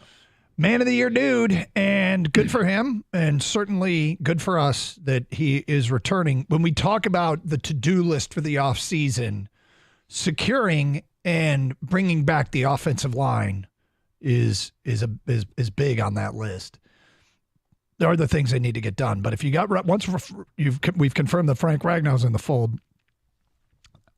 Based upon Brad Holmes' comments that we talked about from earlier in the week, I think that the next thing is to see if they sign Jonah Jackson to a new contract, because I thought that was unlikely, and then I heard the press conference, and now I think it's more likely than unlikely. It's all about price. Yep. And I'm sure that Brad Holmes has his top dollars for players, and he won't go higher than them. He wants to keep this team together as much as possible, but it's a business, and players are going to make decisions based on business, as they should, because the front office is damn sure going to make business decisions. And it's tough. We've heard Dan Campbell talk about it. Hey, man, roster cuts, they're not easy. You know, even when you get to the end of the season, you already got guys in your team. You got guys you're going to send down and guys you're going to bring up. It's not easy, but it's the business part of it. And looking ahead to the offseason, we know we're not going to be able to bring back everybody from this past team. Nope. We can't fall in love with our own guys. Nope. And there's money there, but if at the end of this thing it shakes out, Goff extension, Jonah Jackson back, I mean, the two that I think are really worth a big debate are C.J. Gardner-Johnson and Josh Reynolds. And one had value to the team last year. In fact, Josh Reynolds was so good in the Rams game. It almost felt like they don't win that game without Josh Reynolds. Mm-hmm. And then he has, Rashid leaving Robert Horry open kind of postseason moment in dropping the fourth down and dropping the 3rd and 10. The fourth down one was a tough catch, to be fair, but I think it's a catch that Josh Reynolds. It was the tougher of the two. Yeah, but Josh Reynolds would probably tell you, I should make that catch. So, but it happens in the postseason where everything's multiplied by 10.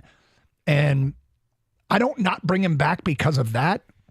I think you might not bring him back because you don't have all the money that you'd like. And, I mean, let's face it, next year, Jameson Williams has to be a bigger part of the offense. And does he get some of Josh Reynolds' routes? Well, it's about money. And I imagine that based on the track record, what we've seen Brad Holmes do in the past in the 3 off seasons, is that there aren't going to be many multi-year contracts handed out. So if you're looking at C.J. Gardner-Johnson, bringing him back, or bringing Josh Reynolds back, likely to be shorter-term deals, maybe just 1-year deals again, because that's what he's done. And I don't think you can justify giving Josh Reynolds a 3-year deal. And based on the injury, the torn pec, that's not an easy thing to come back from. I don't know if you can give C.J. Gardner-Johnson a multi-year deal. Again, be patient, wait it out. That's what they did last year. They waited things out, and all of a sudden, here's C.J. Gardner-Johnson, the guy who led the league in interceptions, and he's had for a 1-year deal for whatever it was. It was $6 million or $4 million, whatever it was. What a steal. Okay. Earlier today, Troy Weaver, Piston GM, spoke with the media. They're playing their best basketball of the year, and yet yesterday's trade deadline was not an inspiring one for Piston fans. Hear what he had to say. He gives a timeline for when this team can be winning. Is that a good way to put it, Kang? You've heard the sound. It just got sent over. Well, someone asked him about the timeline. Okay. And he will address that. All right. Hear what he had to say. Coming up today, starting at 12:18. Just a reminder, we're giving away those Usher tickets with a Carson Anderson quiz question today at 1:41. So stick with us here on 97.1 The Ticket. Hey, happy Super Bowl to those who celebrate from FanDuel, America's #1 sportsbook. Super Bowl Sunday, great tradition in America. Family, friends, food, beer, and now betting. FanDuel has so many ways for you to end the season with a W or 2 or 3. Not only can you bet on who will win Super Bowl 58, but FanDuel also has bets for which players will score a touchdown, how many points will be scored, and many more. New customers join today, and you get $200 in bonus bets if your first bet of $5 or more wins. So find something heavy favorite, go with the heavy favorite, and get those $200 in bonus bets.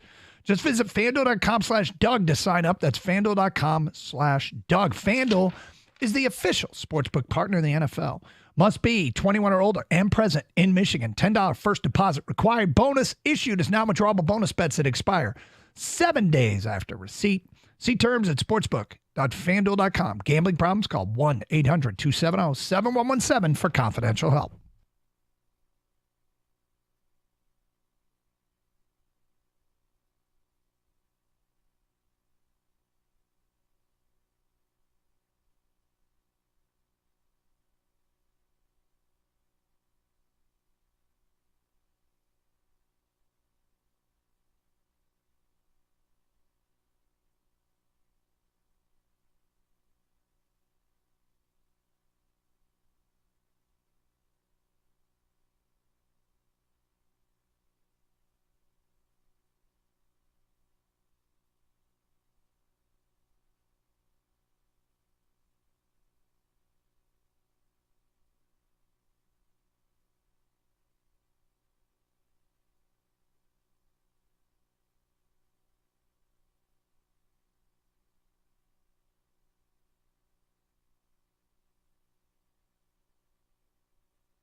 Huge Piston game tomorrow. Huge. Biggest game of the year for the Pistons. Been waiting for this point, I think it is. I've been waiting for this one. Because I got to bet with the two of you that the Pistons will win 3 in a row at some point this year.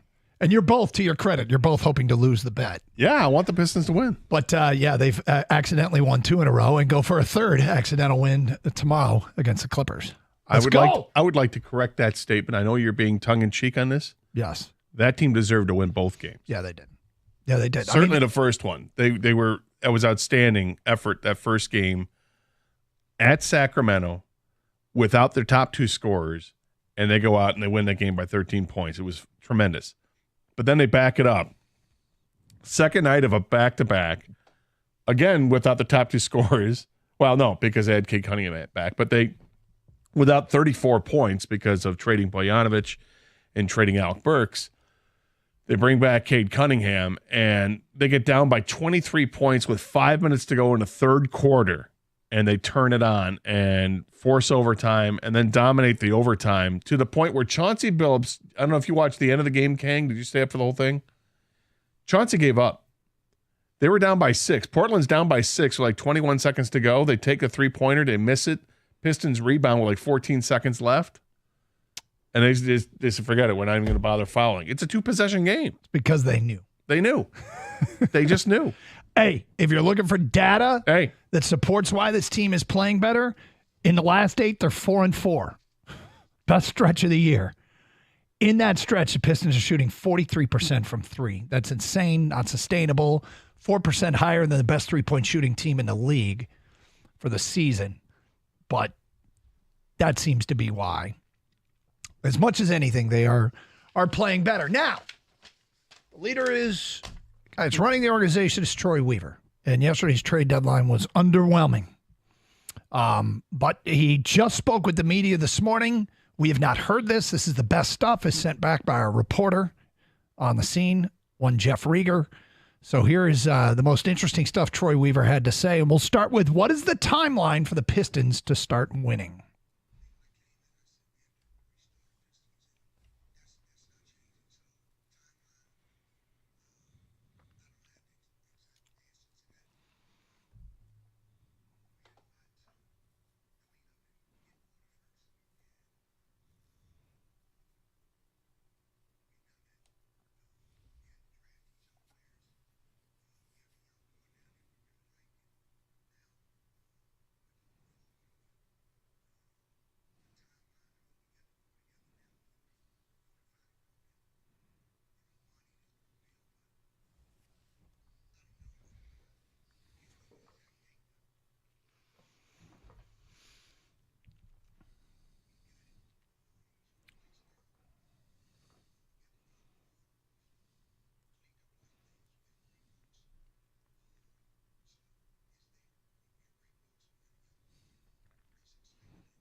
Inspiring and a shortcut indeed. So books. What? That's the numbers. We've got our financial books. Okay. Meaning we got cap space. I've never heard it put that way, but I kind of like it. The foundation's been poured. Can I give him a timeline? Sure. If he survives, I mean, next year they have to push 500. They have to. Well, they have. He said the foundation's been poured, is poured, and they're ready to move forward. What's changed with the foundation? Nothing changed. You still have the same guys. You kind of have less because one of the foundational pieces Right, they released yesterday. You just traded away, but and then you had another one that you released, just flat out released because you couldn't find a trade. Look, I don't want to be all. I don't want to attack Troy Weaver. That's not my intention. Well, we did that yesterday, and now I'm ready to kind of focus on the here and the now. Because I'm trying to figure out what the logic was behind doing what he did. And the only logic I can come up with is that they acquired so many players that they had to start releasing guys. They took on guys they knew weren't going to make this team or weren't going to be on this team. I think they tried to trade Killian Hayes. They couldn't find any takers. And any team out there knows that they're just going to release him anyway. So if we want to take a run at him, we don't have to trade for him. Let's not deal with the headache of coming up with a second round pick in 2031 to make it happen. I think what they did, or what he did, was everything in his power to clear up cap space for the offseason, period. Now, does that mean that they're going to try to trade for a player in the offseason? Does that mean they're going to try to sign free agents? I mean, I don't think anybody's really that hip on and keen on the offseason of free agency here. I don't know if it's a great free agent crop, and the ones that are there, I mean, I suppose they could make a run at Miles Bridges. But is that player that you think is the transitional player to take to the next level? I don't know. That's debatable. And I don't think many people will be on the side of the debate saying, yes, that's the guy you have to have. But what do they really have? They've got the big three we saw last night. They've got Asar Thompson, maybe Marcus Sasser, and maybe the two guys we haven't seen play yet. But now the key is to surround these guys, right? he tried that already, and it didn't work out. He just traded those guys back to the Knicks and got not much in return. Quentin Grimes may be a good rotational player on a good team, but you need real guys, real veteran players with talent that can support this foundation that he's quote-unquote laid down. And that's the issue with fans like me who had supported him in the beginning. I've lost support for him because I don't know what he seems lost. I got to trust this guy to do it again. It's like they're doing the same thing. I will tell you that yesterday, I think moving forward should be used as the most salient example in the history of sport of throwing S against the wall and seeing if anything sticks. They traded for 6 players. They traded for 2 players a couple weeks ago. You suit up 12. They brought in 8 bodies in the last few weeks. And none of how many of them are sticking? 2. Grimes and Fontecchio. And they may be helpful and then, players. Whatever his name is from the McCusa or whatever his name. Yes. Mike Mazurek. Sorry, that's one of our sales guys. Anyway, the point being, that's trying to see if anything sticks. Yesterday was such a grab bag of moves that he's literally throwing stuff against the wall and seeing what sticks. I mean, the Trader Troy thing is cute and it's fun and to be involved is great.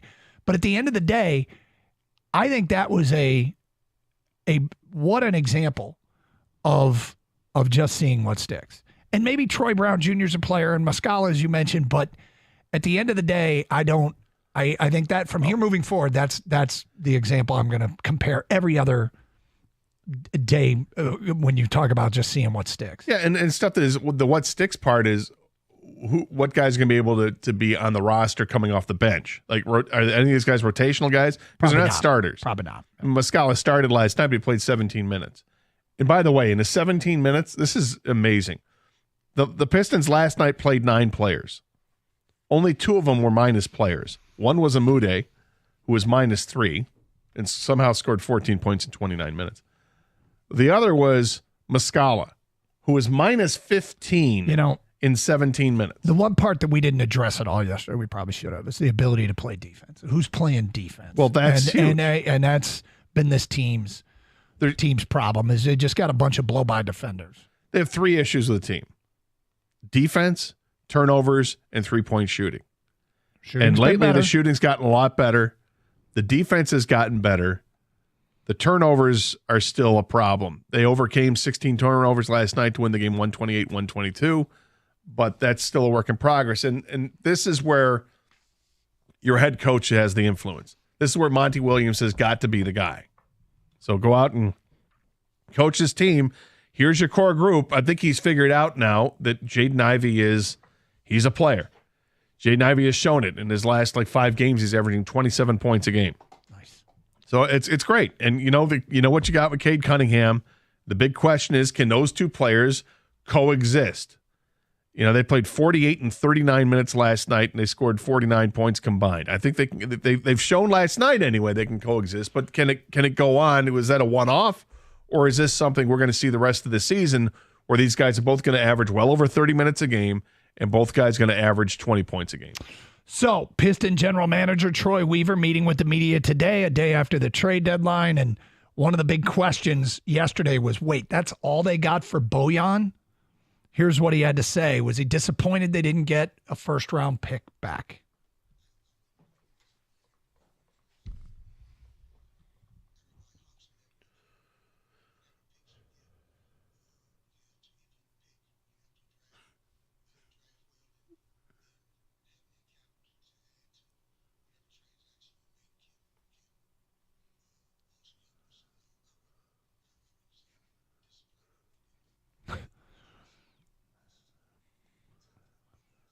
What? That was word salad right there. I mean, that's vintage me in high school writing some report. That's what that is. I'm sorry. The question was, are you disappointed you didn't get a first for Bojan? That's the question. What? I don't know how you cannot be disappointed. You look around the league, what teams got. I mean, it's who you're dealing with, I guess, and what did they have to offer? There They is even have first-round picks to offer. There is this from Amari Sankofa on Twitter, who was there, and we just had the sound sent back to the station. On Bogey, quote, "We had better offers last year at the deadline." You can say that. This is where we are now, and I like what we got in return for those guys. We got coveted players that we wanted. All of that plays out on the floor, and hopefully it plays out in our favor. So he admitted it. Coveted players they wanted. So who? I'm guessing Grimes and Fontecchio. Well, for Bojan, it would be Grimes, right? Yeah. Because Fontecchio was before that. Those are who they got. Okay. Yesterday. And Fontecchio, I guess, was 2 days ago. One more. Are you the right guy for the job? Hear what Troy Weaver has to say to that question at 12:32. 97.1 The Ticket. Well, today's crazy, right? We're going to have temperatures maybe even in the 60s. You don't think it's winter, and the winter's going to rear its ugly head, but it will. We know this. We're Detroiters. We've seen this before. Just wait a few days, and it gets back to being bad. You want to make sure you're ready for it. Call the team over at Birmingham Plumbing, Heating, and Cooling right now. They know what it takes to keep your home comfortable all year long, let alone the winter. They're offering a deal right now where you can replace that clunky water heater with a tankless one for free with the purchase of a Comfort Maker furnace and air conditioning package. And they've got over 100 years of combined experience. They know what they're doing. The team that I've trusted, actually twice in the last year, I've trusted them to help me out in the house with a water heater and also with my thermostat. They're great. Check them out at birminghamplumbingco.com. That's birminghamplumbingco.com.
Doug Carr, Scott Anderson, 97.1 The Ticket. We'll get back to some Super Bowl stuff coming up.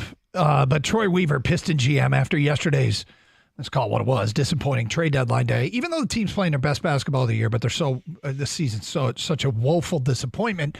But they still have a young core. We can debate and talk about, and there's not much debate defending the work of Troy Weaver. I don't suspect he survives this, but he may. But as we talk about this, and whether or not he is the man for the job, he was asked that very question earlier today, and here is what the Piston GM said.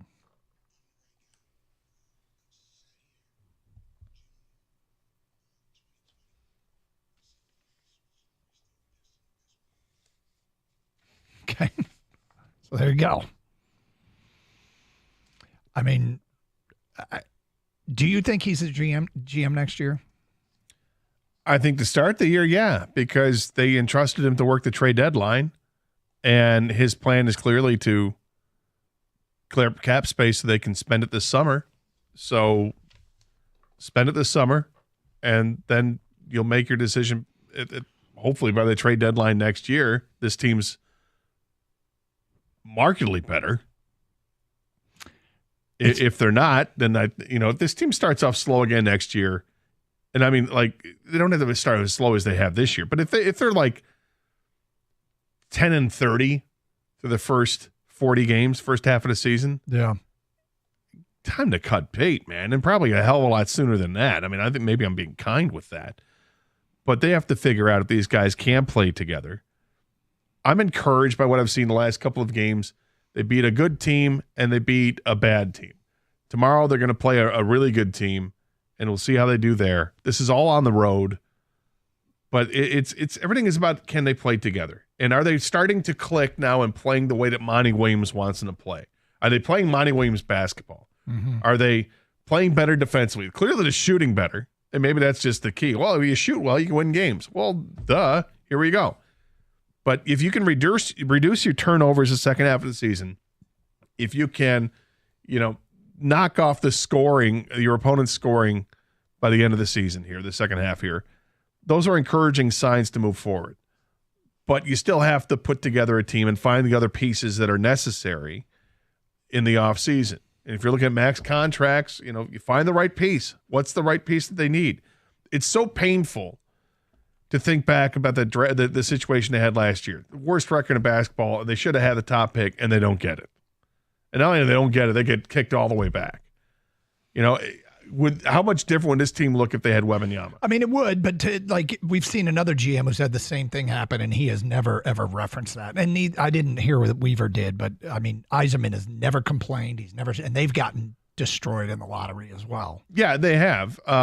Different sports, I guess. And I guess I trust Steve Yzerman to build it better than Troy Weaver, who didn't have a track record of doing that. He worked with a staff. I will say, though, for the record, I don't know if it needs to be said, but I like the hire when they made it. Troy Weaver. Yep, I did. Yeah, well, I was excited. I mean, the first thing he does is the draft, and he's making all those moves to get the 3 first-round picks. Like, well, that's interesting. It's a lot of the same reason I like the Brad Holmes hire, and it was a guy next to the guy that did a great job in identifying and getting people with lesser resources. But all right, so Super Bowl coming up on Sunday. There's a storyline that some in America have complained about, and that is the Taylor Swift storyline. But you asked a question on your show sheet today. What will bother you most while watching the game? And one of them is Taylor Swift, shots of her in the suite. It doesn't really bother me because she's on the screen for such a quick period of time. I don't particularly care. But there is a storyline that I think will be unquestionably painful. And that is any reference to the NFC title game. And it will be referenced. The comeback. You know that when it at some point they're going to reference what happened in the NFC title game. And I've started to move beyond it a little bit, like to the point where I'm pretty sure I'm going to watch the Super Bowl. If you recover from the Clippers Pistons game, yeah, I'll be still celebrating, baby. Exactly. 2 free lunches. But I don't.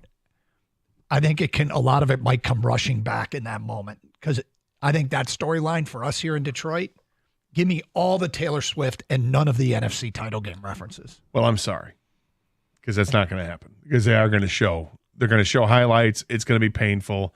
I agree with you. It's probably going to be the most painful thing for us locally, because we lived through it, and seeing that the pass bounce off Fielder's helmet and hands and into the hands of Ayuk, it's painful. It's going to be brutal. We're going to see that scramble out of the pocket, roll to his left, throw across his body, hit Juwan Jennings. It's going to suck. It was referenced last night.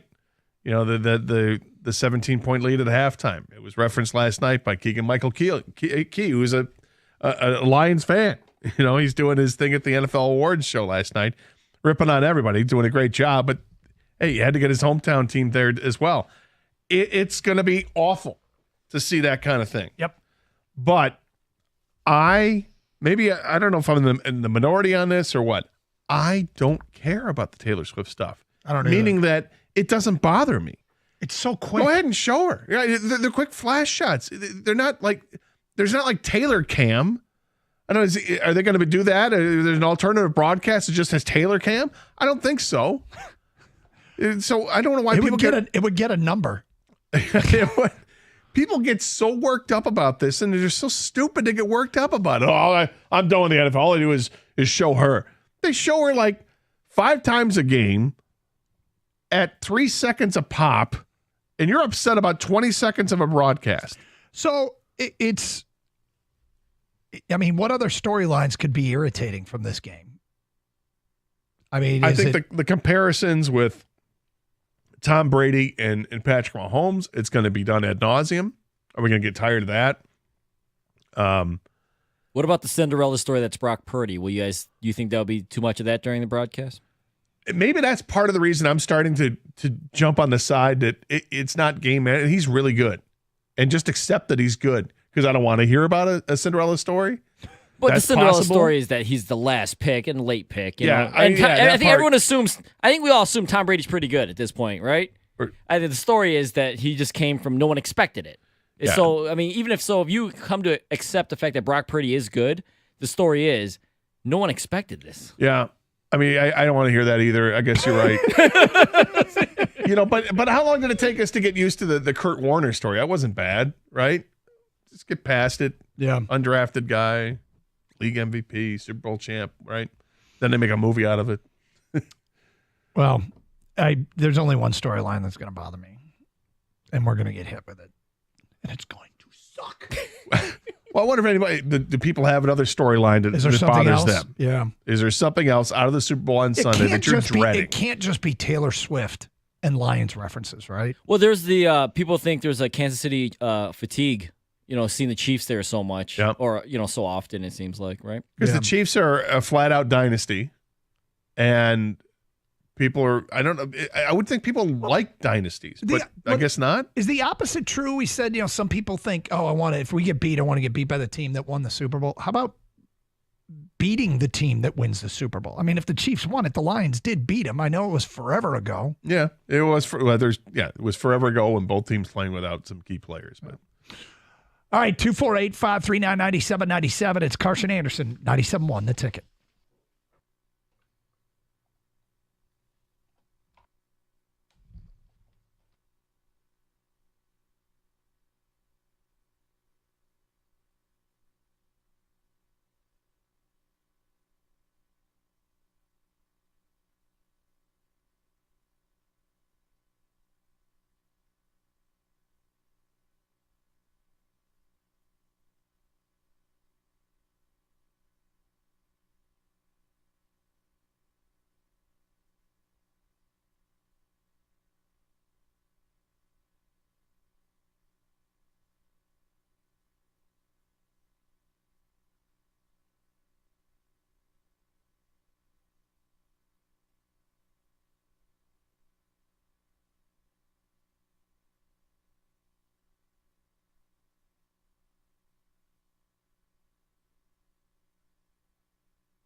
Okay.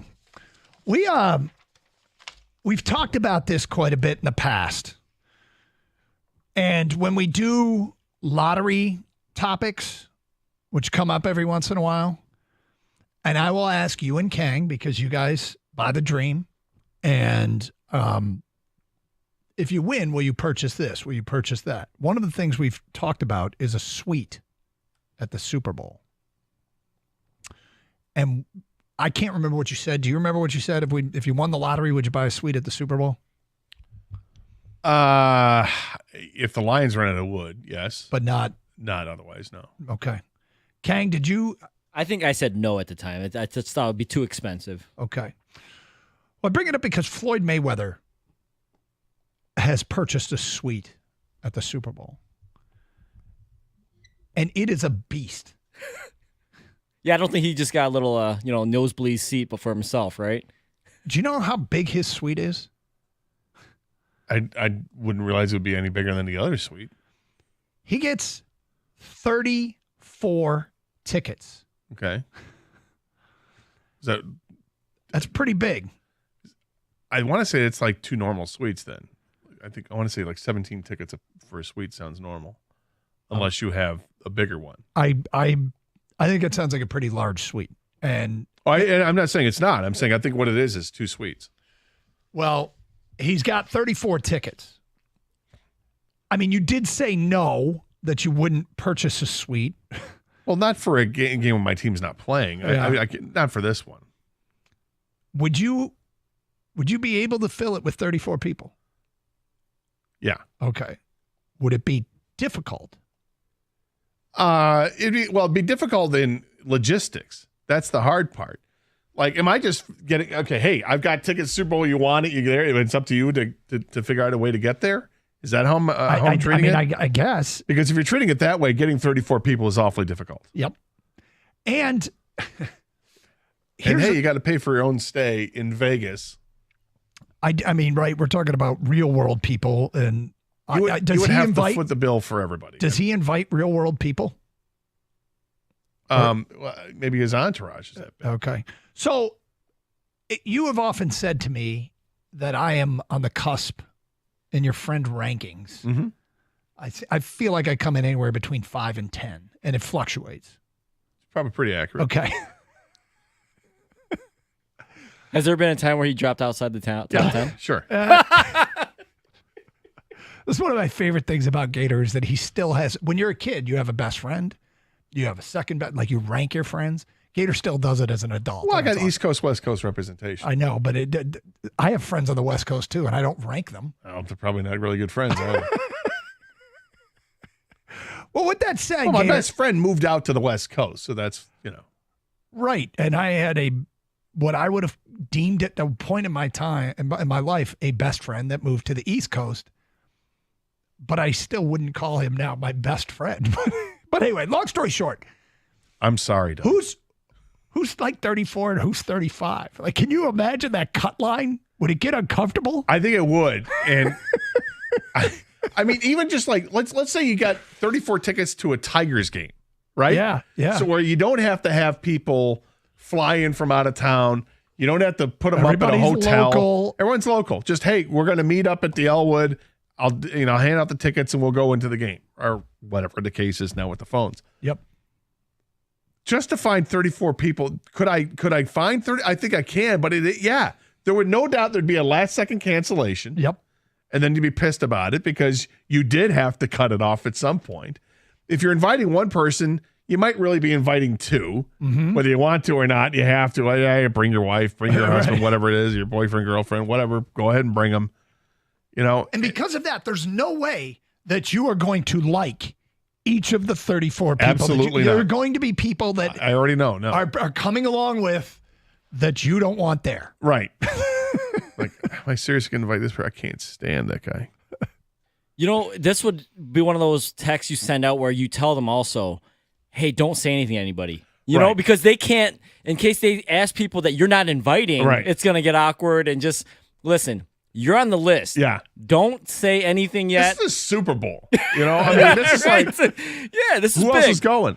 I can't tell you that right now. Right now, are you in or out? I need to know. And not everyone in the 34 can go, so now you start getting into your friends that are ranked above 40. Do I even like this person? I'm assuming that Floyd's paying for everything. Like, the suite itself cost $800,000, and he's spending over $1 million, so he's probably got the whole thing. Yeah. So I'm footing the bill for hotel rooms and airfare, all that. Getting 34 people to fly just from Detroit to go to Vegas. Could I do that?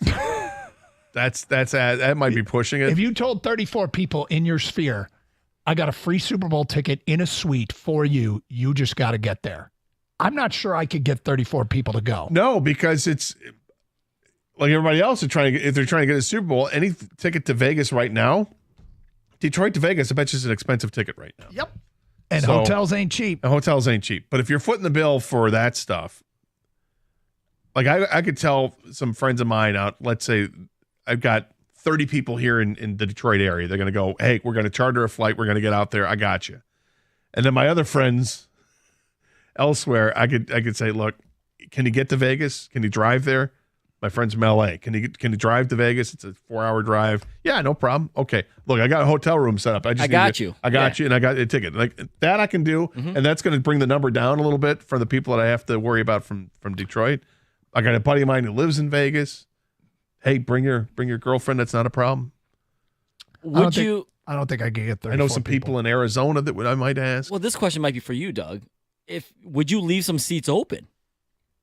Like for people I meet in Vegas? No, just in general, because you can't can't get whores. I met this girl last night at the bar. She's really nice. She came right up to me. Yeah, I know. I didn't have to initiate the conversation. It was unbelievable. I mean, incredible.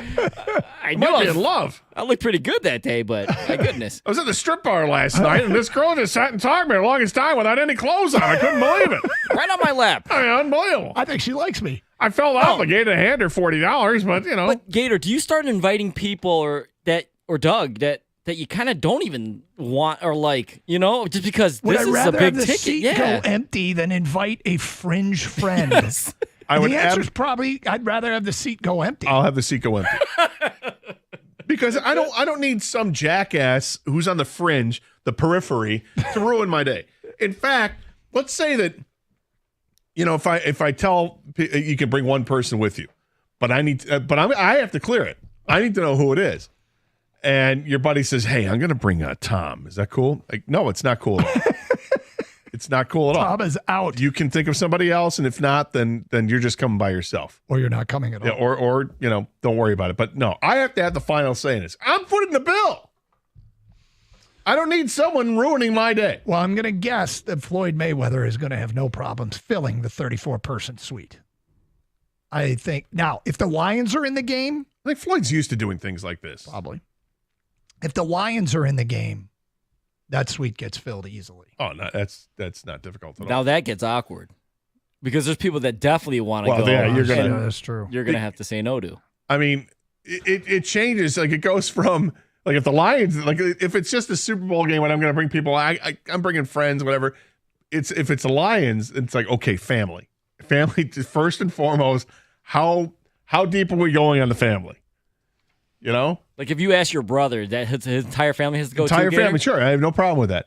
But then you start to get into, okay, what about boyfriends and girlfriends for niece and nephew or whatever? Are we talking cousins? Are we talking aunt and uncle from, brother-in-laws, all this? And the answer is probably yeah, because it's the Lions and it's different. Do we have any idea when Floyd bought the suite? Did he buy it thinking that? No, he just bought it. I think, Okay, 'cause he just posted it on Instagram or something. All right, because him being a state of Michigan native, I wonder if he bought it with the idea that the Lions were going to be there. But this might be a tough one. Like if it were the Lions, okay, yeah. One of the people I'd want to invite would be Ken Cal. Oh God, yes. Now, what if Kenny's got a hockey game that he's got to do, and I'm like, Kenny, this is a Super Bowl. Can we lean on somebody else for a game? Well, he's got. I mean, would his schedule allow for it? Yeah. I mean, he does the Vancouver game. It's an early game tomorrow because the duel in the D is tomorrow night. 2 hockey games at LCA. Oh. Fly out to Vegas, and they don't play again, and it's perfect. At Edmonton on Tuesday. Perfect. Little puddle jumper up to Edmonton. I got Kenny can go to the game, yeah. but that's this year. and the That is Lions this aren't year. there this year. Yeah. But you know what I mean? There'd be some people that I would want desperately to go that clearly have other everybody's got other responsibilities, but just, media people. Cal, what a great call. What? You'd want Cal? Is he get one of your 34 seats? Yeah. For the Lions? I don't even know where he ranks in my friends since I don't rank my friends, but Cal would be so much fun to have. Hell, Cal would be fun to hang. He's always fun to hang out. It doesn't matter the circumstances. Great call. All right, coming up next, if you missed our picks earlier. Now I feel bad the Lions didn't make the Super Bowl and I didn't win the lottery and I can't take Cal to the Super Bowl. Yeah. Kenny, we're thinking of you, buddy. In the meantime, if you missed our Super Bowl picks, we'll get to them next hour. And also at 1:41, we got that quiz question, and we'll give away the tickets to see Usher. He is the halftime performer at the Super Bowl, and he's coming to Detroit in September. First one with the correct answer to the quiz question, you get the tickets to see Usher on September 12th at LCA. If you don't win, go to livenation.com or ticketmaster.com to buy tickets when they go on sale Monday at 10 a.m. Hey, the countdown is on for the big game. Do you have plans set for Sunday? Look no further than Twin Peaks. Whether you need a destination to watch or hosting a party of your own, Twin Peaks has you covered. You know they got the best wings in the state, right? Smoked and grilled, naked, breaded, and hand-cut, breaded to order boneless wings with a variety of the sauces you crave. Make any party a success by ordering up a party platter today. And if you're planning on visiting your favorite Twin Peaks for the game, they got a lot going on to enhance your viewing experience, like the first 100 guests get a square for your chance to win prizes, like Twin Peaks gift cards or autographed Detroit football team memorabilia, wall-to-wall TVs, great scratch food. Gator, we ate there when we were doing our Lions Super Bowl party, our playoff party there a few weeks ago. They got the smoked meats, a 29-degree frozen draft beer, handcrafted cocktails, all served up by the beautiful Twin Peaks girls. Why go anywhere else? Twin Peaks Eats, Drinks, and Scenic Views. To find a location nearest you, go to twinpeaksrestaurant.com. That's twinpeaksrestaurant.com.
Despite presiding over an underwhelming and downright mystifying trade deadline, Pistons GM Troy Weaver says he's still the man for the job.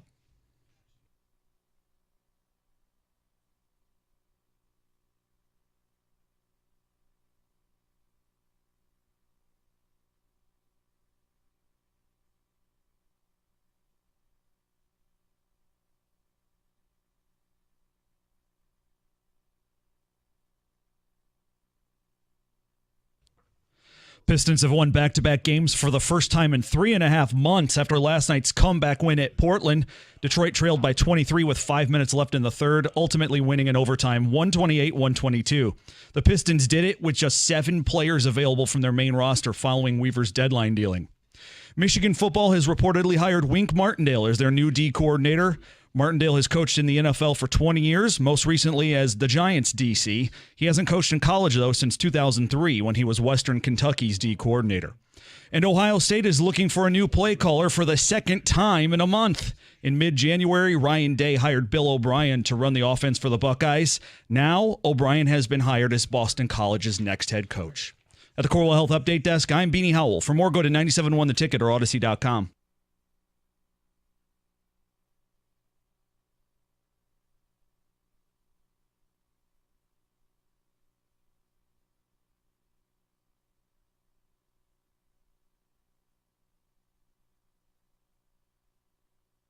Doug Carr, Scott Anderson, 97.1 The Ticket. Red Wings back in action tomorrow. Yes! Back in action tomorrow. Hockey. Playoff. Hell push. yes. Right? I mean, Patrick Kane's back. it would be awfully great to see, after that reinvigorating experience of postseason football and having our season extended by 3 weeks, which was just so foreign and so weird, to just even have our team in those games.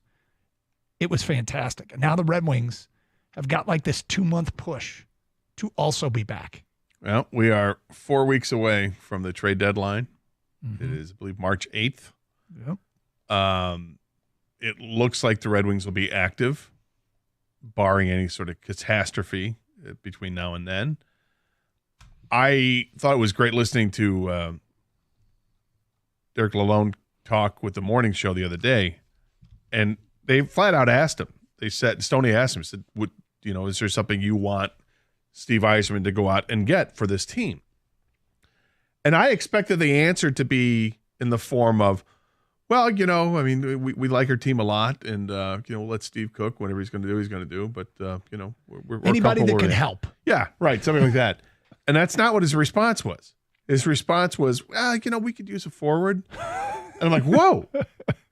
And then he follows it up with, at some point he said, I think we've overachieved a bit, and that's a credit to our players for how well they've played. And I'm thinking, what? Because he said they've overachieved compared to their talent. I'm like, what? Yeah. Who says that? This guy's amazing. I love Derek Lalonde. He's just upfront. He's honest. And he's funny. He's engaging. He's awesome. And I'm so glad he's the coach. And you're seeing this team take big strides from last season to this season. Let's hope they continue to take those strides. So when we get towards March 8th, if the Wings need to make a move, if there's a player out there that makes sense, that they go out and get them. And it's not just, they got in with the last wild card spot. No, they got in. I don't They care. deserve to be there. Well, I kind of with you. Against hockey, it doesn't really matter. But postseason, let's go. Let's hope the goaltending remains as good as it's been. Let me throw something else your direction, just because, this is also right around the corner. All right. And that is Major League Baseball. And MLB.com did a budding franchise cornerstone for every team. Uh-huh.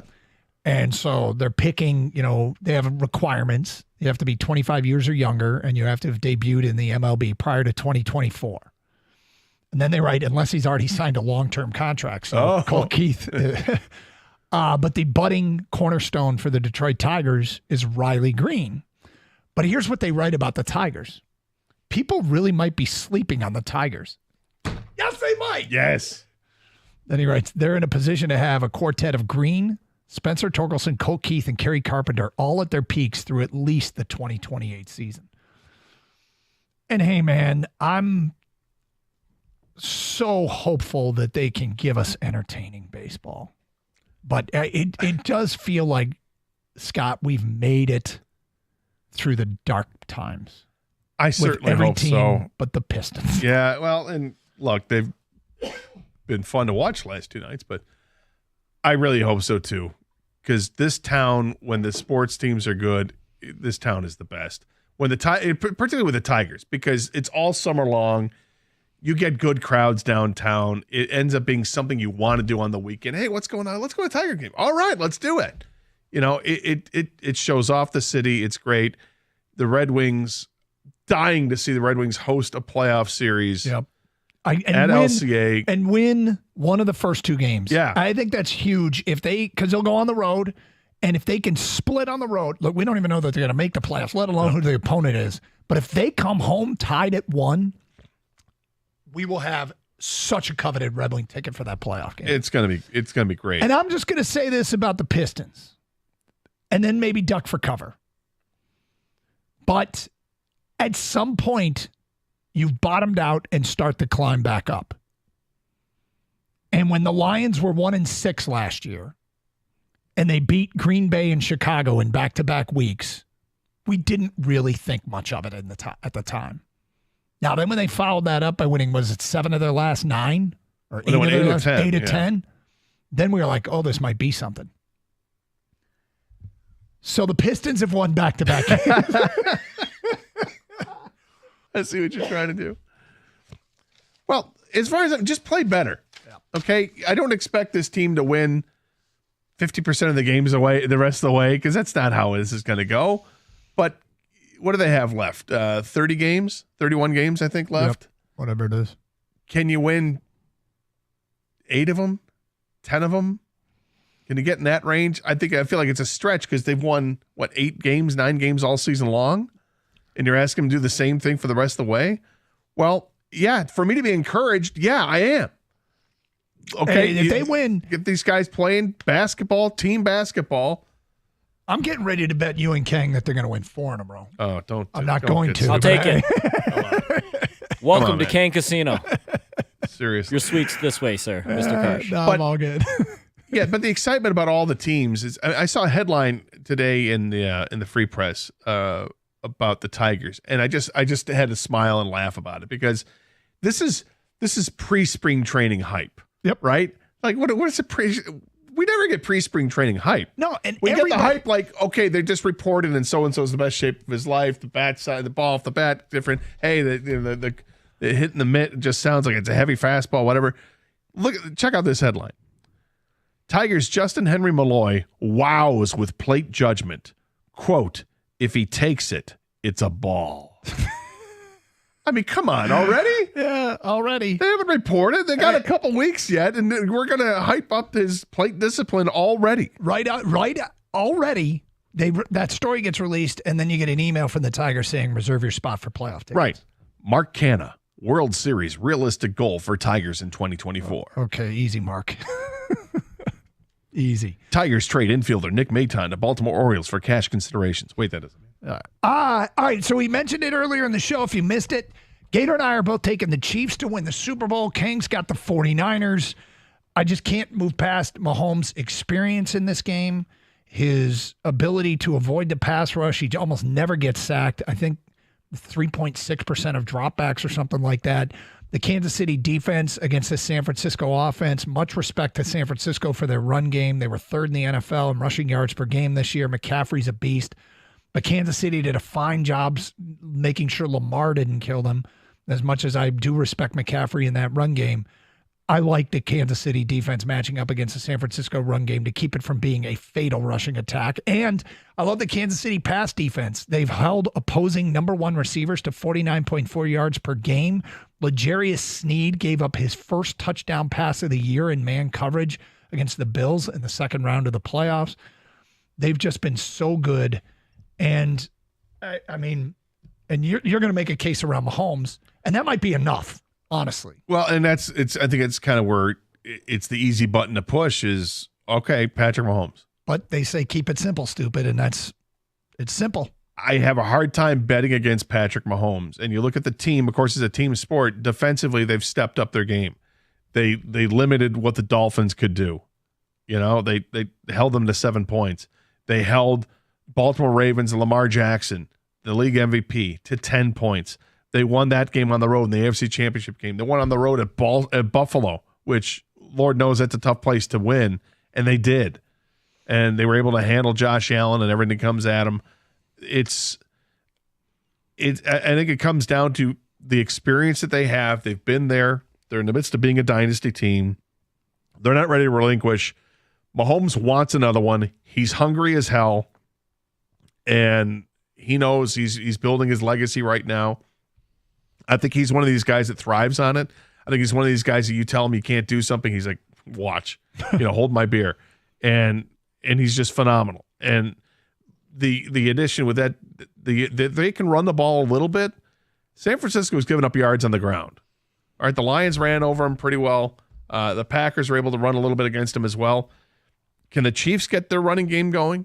Because if they can, then this is it's definitely going to go Kansas City's way. But I think it is a tight game. I think this one's going to be like 24-23 Kansas City. Oh, yeah.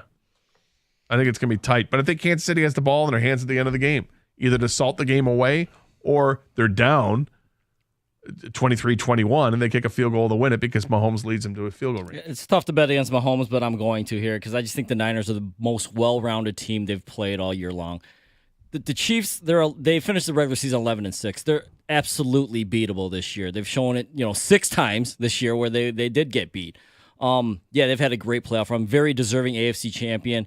They're very good. And the Niners are very good. I expect a very good game. I just think the Niners come out on top because, like I said, they're the most complete team that the Chiefs will have faced. The Ravens, very good on defense. Niners, very good on defense.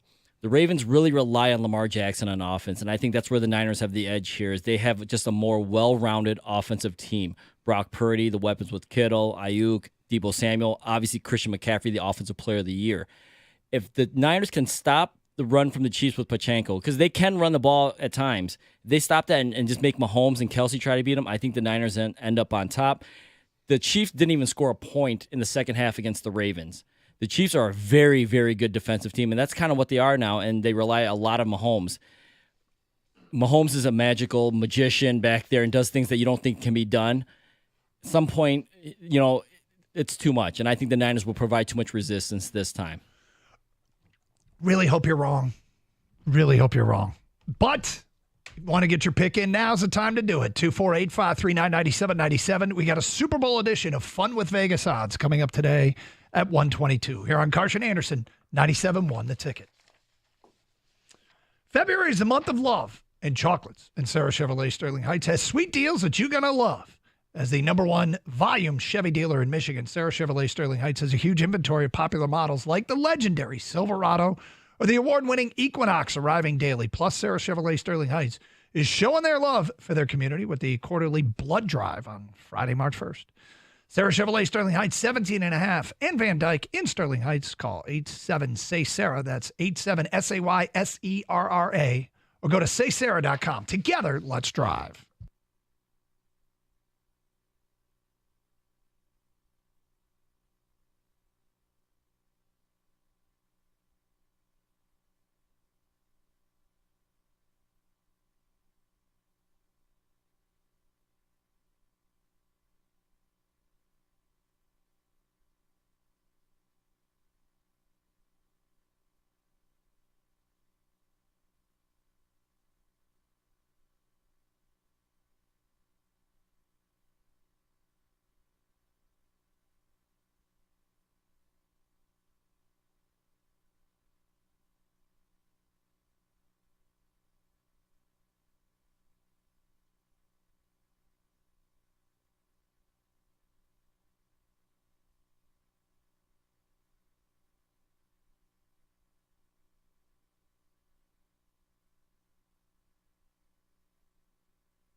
So we're sitting around today talking, and our guy Kang brings up something that I think is absolutely brilliant. Oh, high praise indeed. When I tell you what this is, I'm not sure if you're going to think it's brilliant. I think it's brilliant. Super Sunday. Why would you not combine Super Sunday with Thanksgiving and do a Thanksgiving dinner? Turkey, mashed potatoes, stuffing, pumpkin pie for the Super Bowl. Let's change it up. I like this morphing of two great American holidays. We already do it for all the football on Thanksgiving. It feels like we always say about Thanksgiving, why don't we do turkey more than just once a year? Exactly. You know, it had the big- Yes. you know, why not? This would be interesting. Right? You have my interest. All right, so it's not a quick no from you. No, it's not Okay. a quick no at all. I just treat it like it's Thanksgiving. So, okay, hey, game starts at 6 or whatever it is. And, you know, we're going to have dinner at 5 o'clock or, 4:30. Be ready for it. And think about during the game, round 2. Oh, yeah. The problem is, would you fall asleep Tryptophan. during the Super Bowl? Well, do you fall asleep for the night game? The football is all day long during Thanksgiving. Do I fall asleep for the night game every single year? Well, Doug and turkey. It's true. That's why he loves my idea so much. It's true. And then Doug's always doing the show the next day because it's before the Michigan-Ohio State game. This is true. I think it's an interesting idea. It's a saucy idea. I like it. And you know where you can maybe even change it up where it's Thanksgiving dinner, but this one, because it's a Super Bowl, you're definitely deep frying the turkey. You go for it. You know, like, you know what we do under traditional turkey dinner for Thanksgiving? This time we're going to deep fry it and, you know, you can get funkier with sides. Is the only potential drawback that Thanksgiving is kind of a sit-down affair and that the you kind of have the walking feast with the snack foods during the... Kind of, because everything's like finger food type thing, or it's you got pizza, a fork. You don't. Nobody uses a knife on Super Bowl Sunday. No, do it's they? all paper plates and finger foods, yeah. So, Well, I would treat it like, a buffet style, maybe family style. It's all laid out there on the island, the kitchen counter, and you just grab a plate and go ahead and self-serve. dare I say, this is honestly the greatest idea ever. Well, thank you, Doug. The only problem is all the work. I mean, it's... Yeah, I mean, this is where, bring a side dish, right? That way the main, whoever's hosting, maybe they just take care of the turkey. And then Gator, you got mashed potatoes and gravy. Right. Doug, you got mac and cheese. Everyone, dude, sides galore.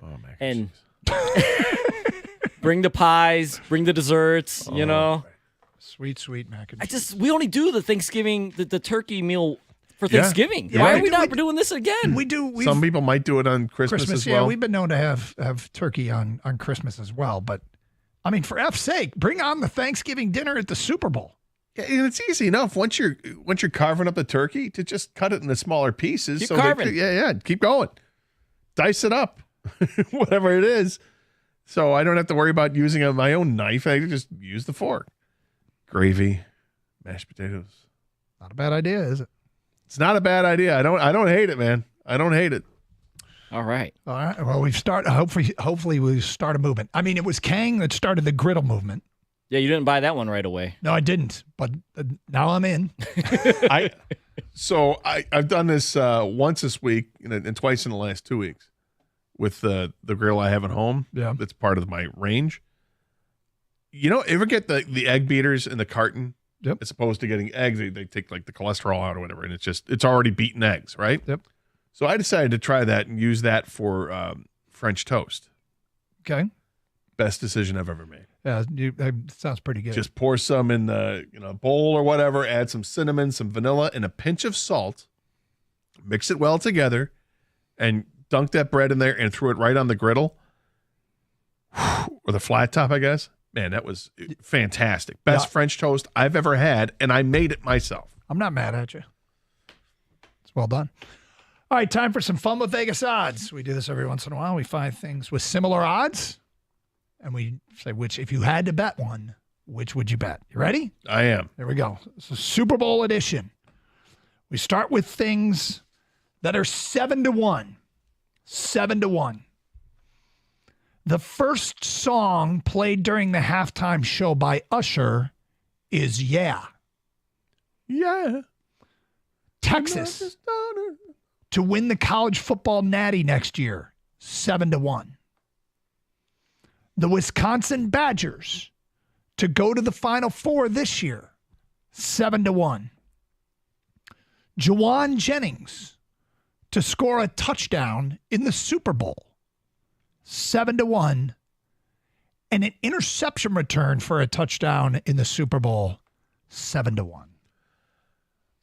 I'm going to go with Texas winning the national championship. Quinn Ewers, good quarterback, coming off a good season. Texas is, that was a pretty good football team they had this just in. Mm-hmm. I'm not sure how many guys have returned to that team, but as long as you got the quarterback, you should be all right. I like that. I'm actually going to go with Usher.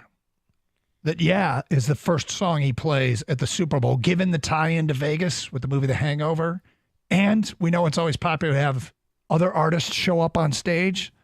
So Lil Jon and Ludacris up on stage for that. I'm going Yeah. But for the first one? Yep. Gator, I'm with you. Hook 'em. I got Texas. I think that's the best value here. Okay. Next up, these things are 6-1. In the Super Bowl, there will be a doink.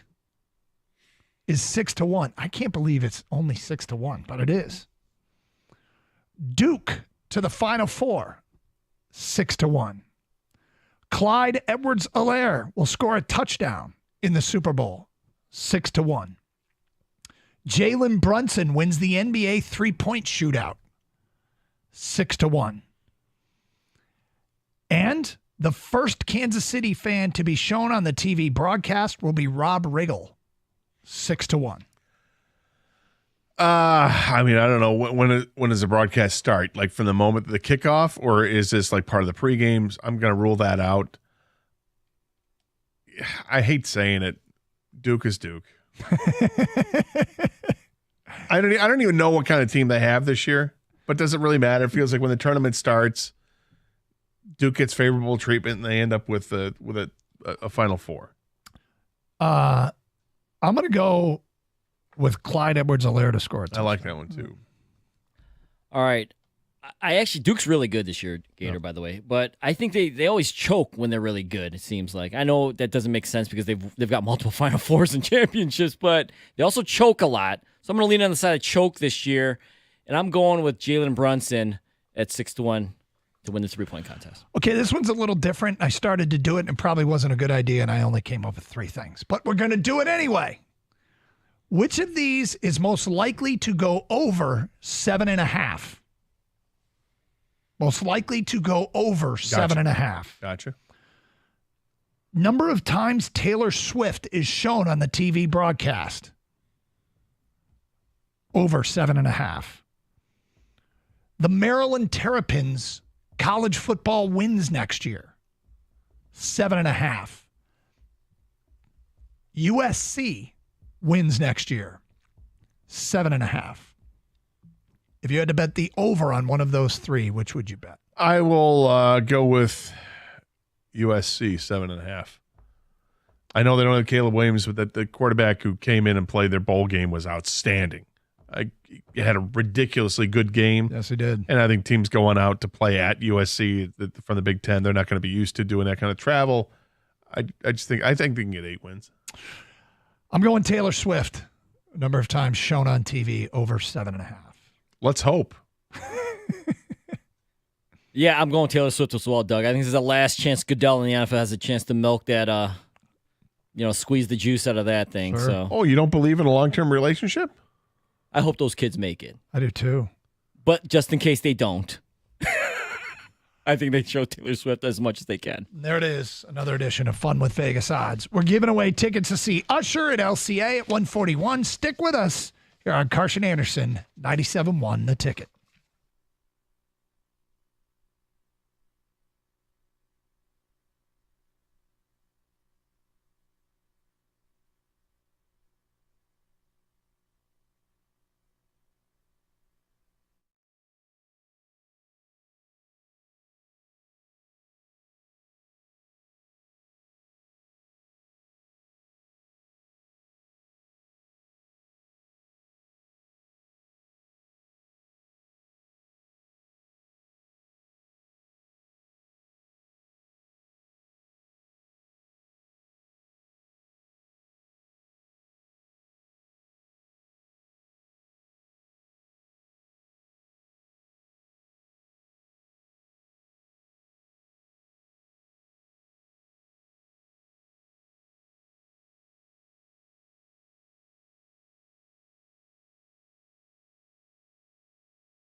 All right, so I'm not quite sure why Chad Ochocinco did what he did. Did you hear what he did? I did not. He was doing a recent interview with the Bleacher Report, and he said the following: if the Chiefs lose, I'll divorce my wife and no more sex for the rest of the year. That's how confident I am. Now, there's a chance the Chiefs are going to lose. Yes. And it's not like they're not favored. It's not like betting the Pistons to win 3 in a row, something sure like that. This is something else. He added to it. If the Chiefs lose, I won't eat McDonald's anymore. That's very big for him. He eats McDonald's every day, for people that don't know. That's why he threw that out there. Who said that? I'm sorry, who said that one? Chad Johnson. He said them both. Said them both. Yeah, he added to it. So sex and McDonald's. No sex, no McDonald's, and he's divorcing his wife. Well, I thought that was the interesting thing. Like, divorcing your wife, but then he throws on top of that, and no sex for the year. So if he divorces his wife, I mean, it's look, not only am I divorcing her, but there's no side piece. I'm out. I'm parking it back in the garage for the rest of the year. It's not happening. And no McDonald's? Yep. He can't be serious. He can't be serious. He can't be serious. And there's no way he's going to divorce his wife. I mean, unless he's like looking for an out. Could be. Honey, I promised. Or she wants an out. She might. But that's a strange bet to make. It is, and I'm thinking, what's the upside? I mean, he had to be under the influence of something, right? To say something like that. There's no upside. No, he could just say something bombastic and said something off the cuff. I guess that's true. It wouldn't be the first time. Joe Namath did, and he got front page headlines for it. It was off the cuff. Yeah, I'll do you better. I'll guarantee we win the game. As he's, poolside lounging on a chair. By the way, we got some feedback here. A listener now refers to what's going to happen on Sunday as Kangsgiving instead of Thanksgiving. I'm there. Why stop there? Let's also open presents and carve pumpkins. And then after light fireworks. All the stuff that we love. Yeah, it's a nice little Sunday. Yeah. Put it all in one day. I did see another push this year for Super Saturday, just so everybody can have the next day off. The NFL's never going to do it because it feels like they get the extra day in that town and they milk it for all it's worth. Oh, they milk it, all right. But Super Saturday would be so great. It would be so great. If they, it would be, I'm going to say this and you tell me if you disagree. It would be somewhat uncharacteristic for the NFL to do something that didn't maximize the amount of money they'd make. Now, I'm fine with it being on Sunday. I do love the whole idea of having that next day off would be great. But if you got to expand it. Okay, game's on Saturday. So what's on Sunday then? What are we doing on Sunday? Recovering? Well, but I need something big on Sunday. Like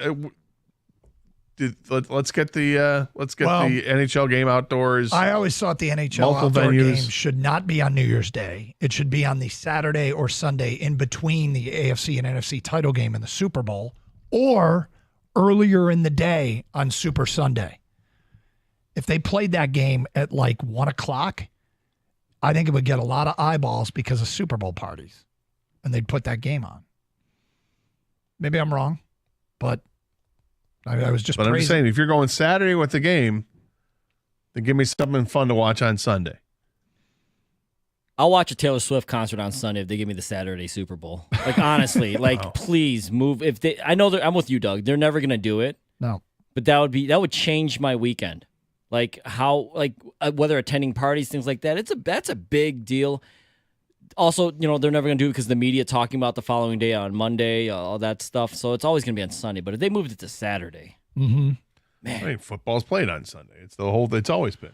Oh, really? Yeah. Really, Gator? Have you looked at the NFL schedule? Oh, but you know what I mean? changing, But since man. it started, it's always been NFL Sunday. You guys, and hey, we're going to throw in an extra day here and an extra day here.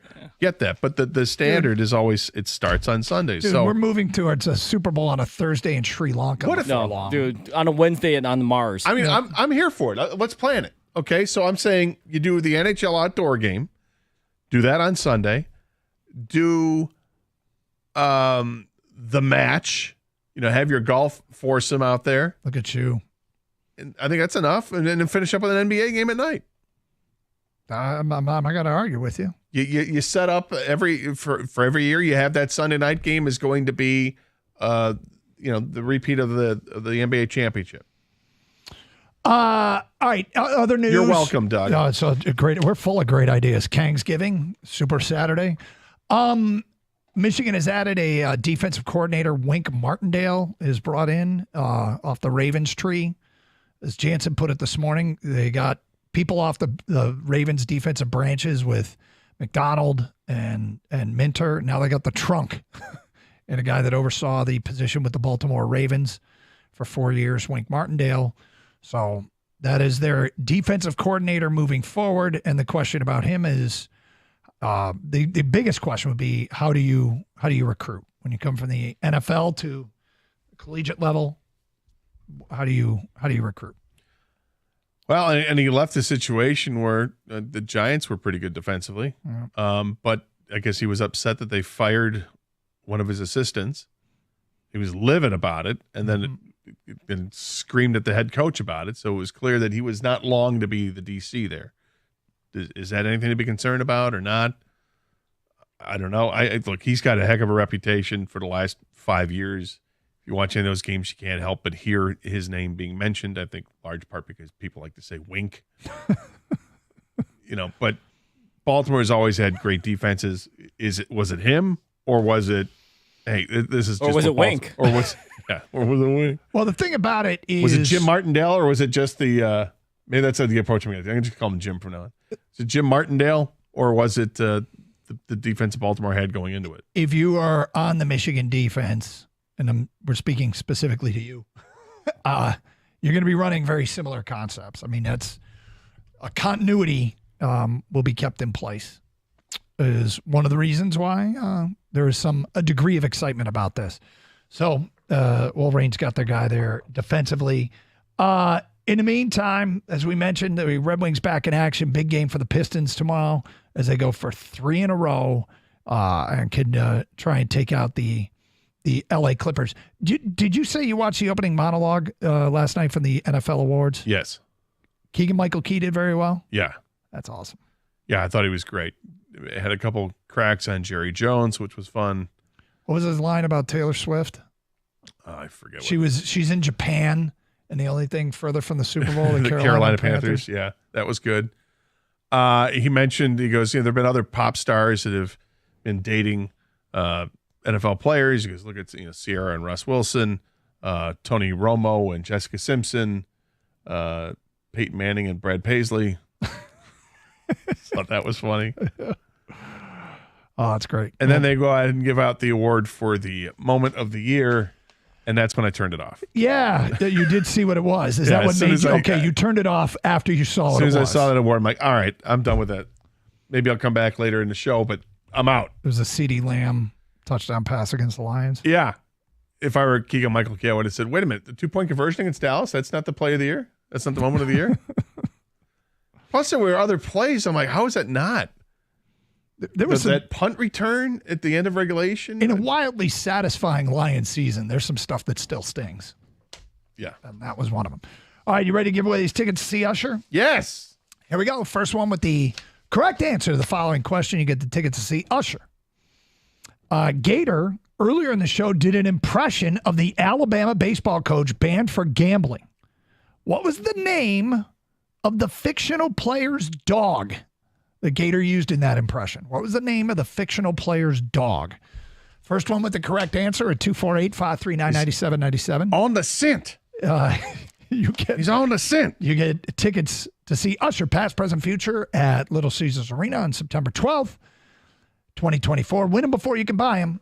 If you do not win and want to buy, See the Super Bowl halftime performer. Tickets go on sale Monday at 10 a.m. at livenation.com or ticketmaster.com. Carson Anderson, 97.1 The Ticket.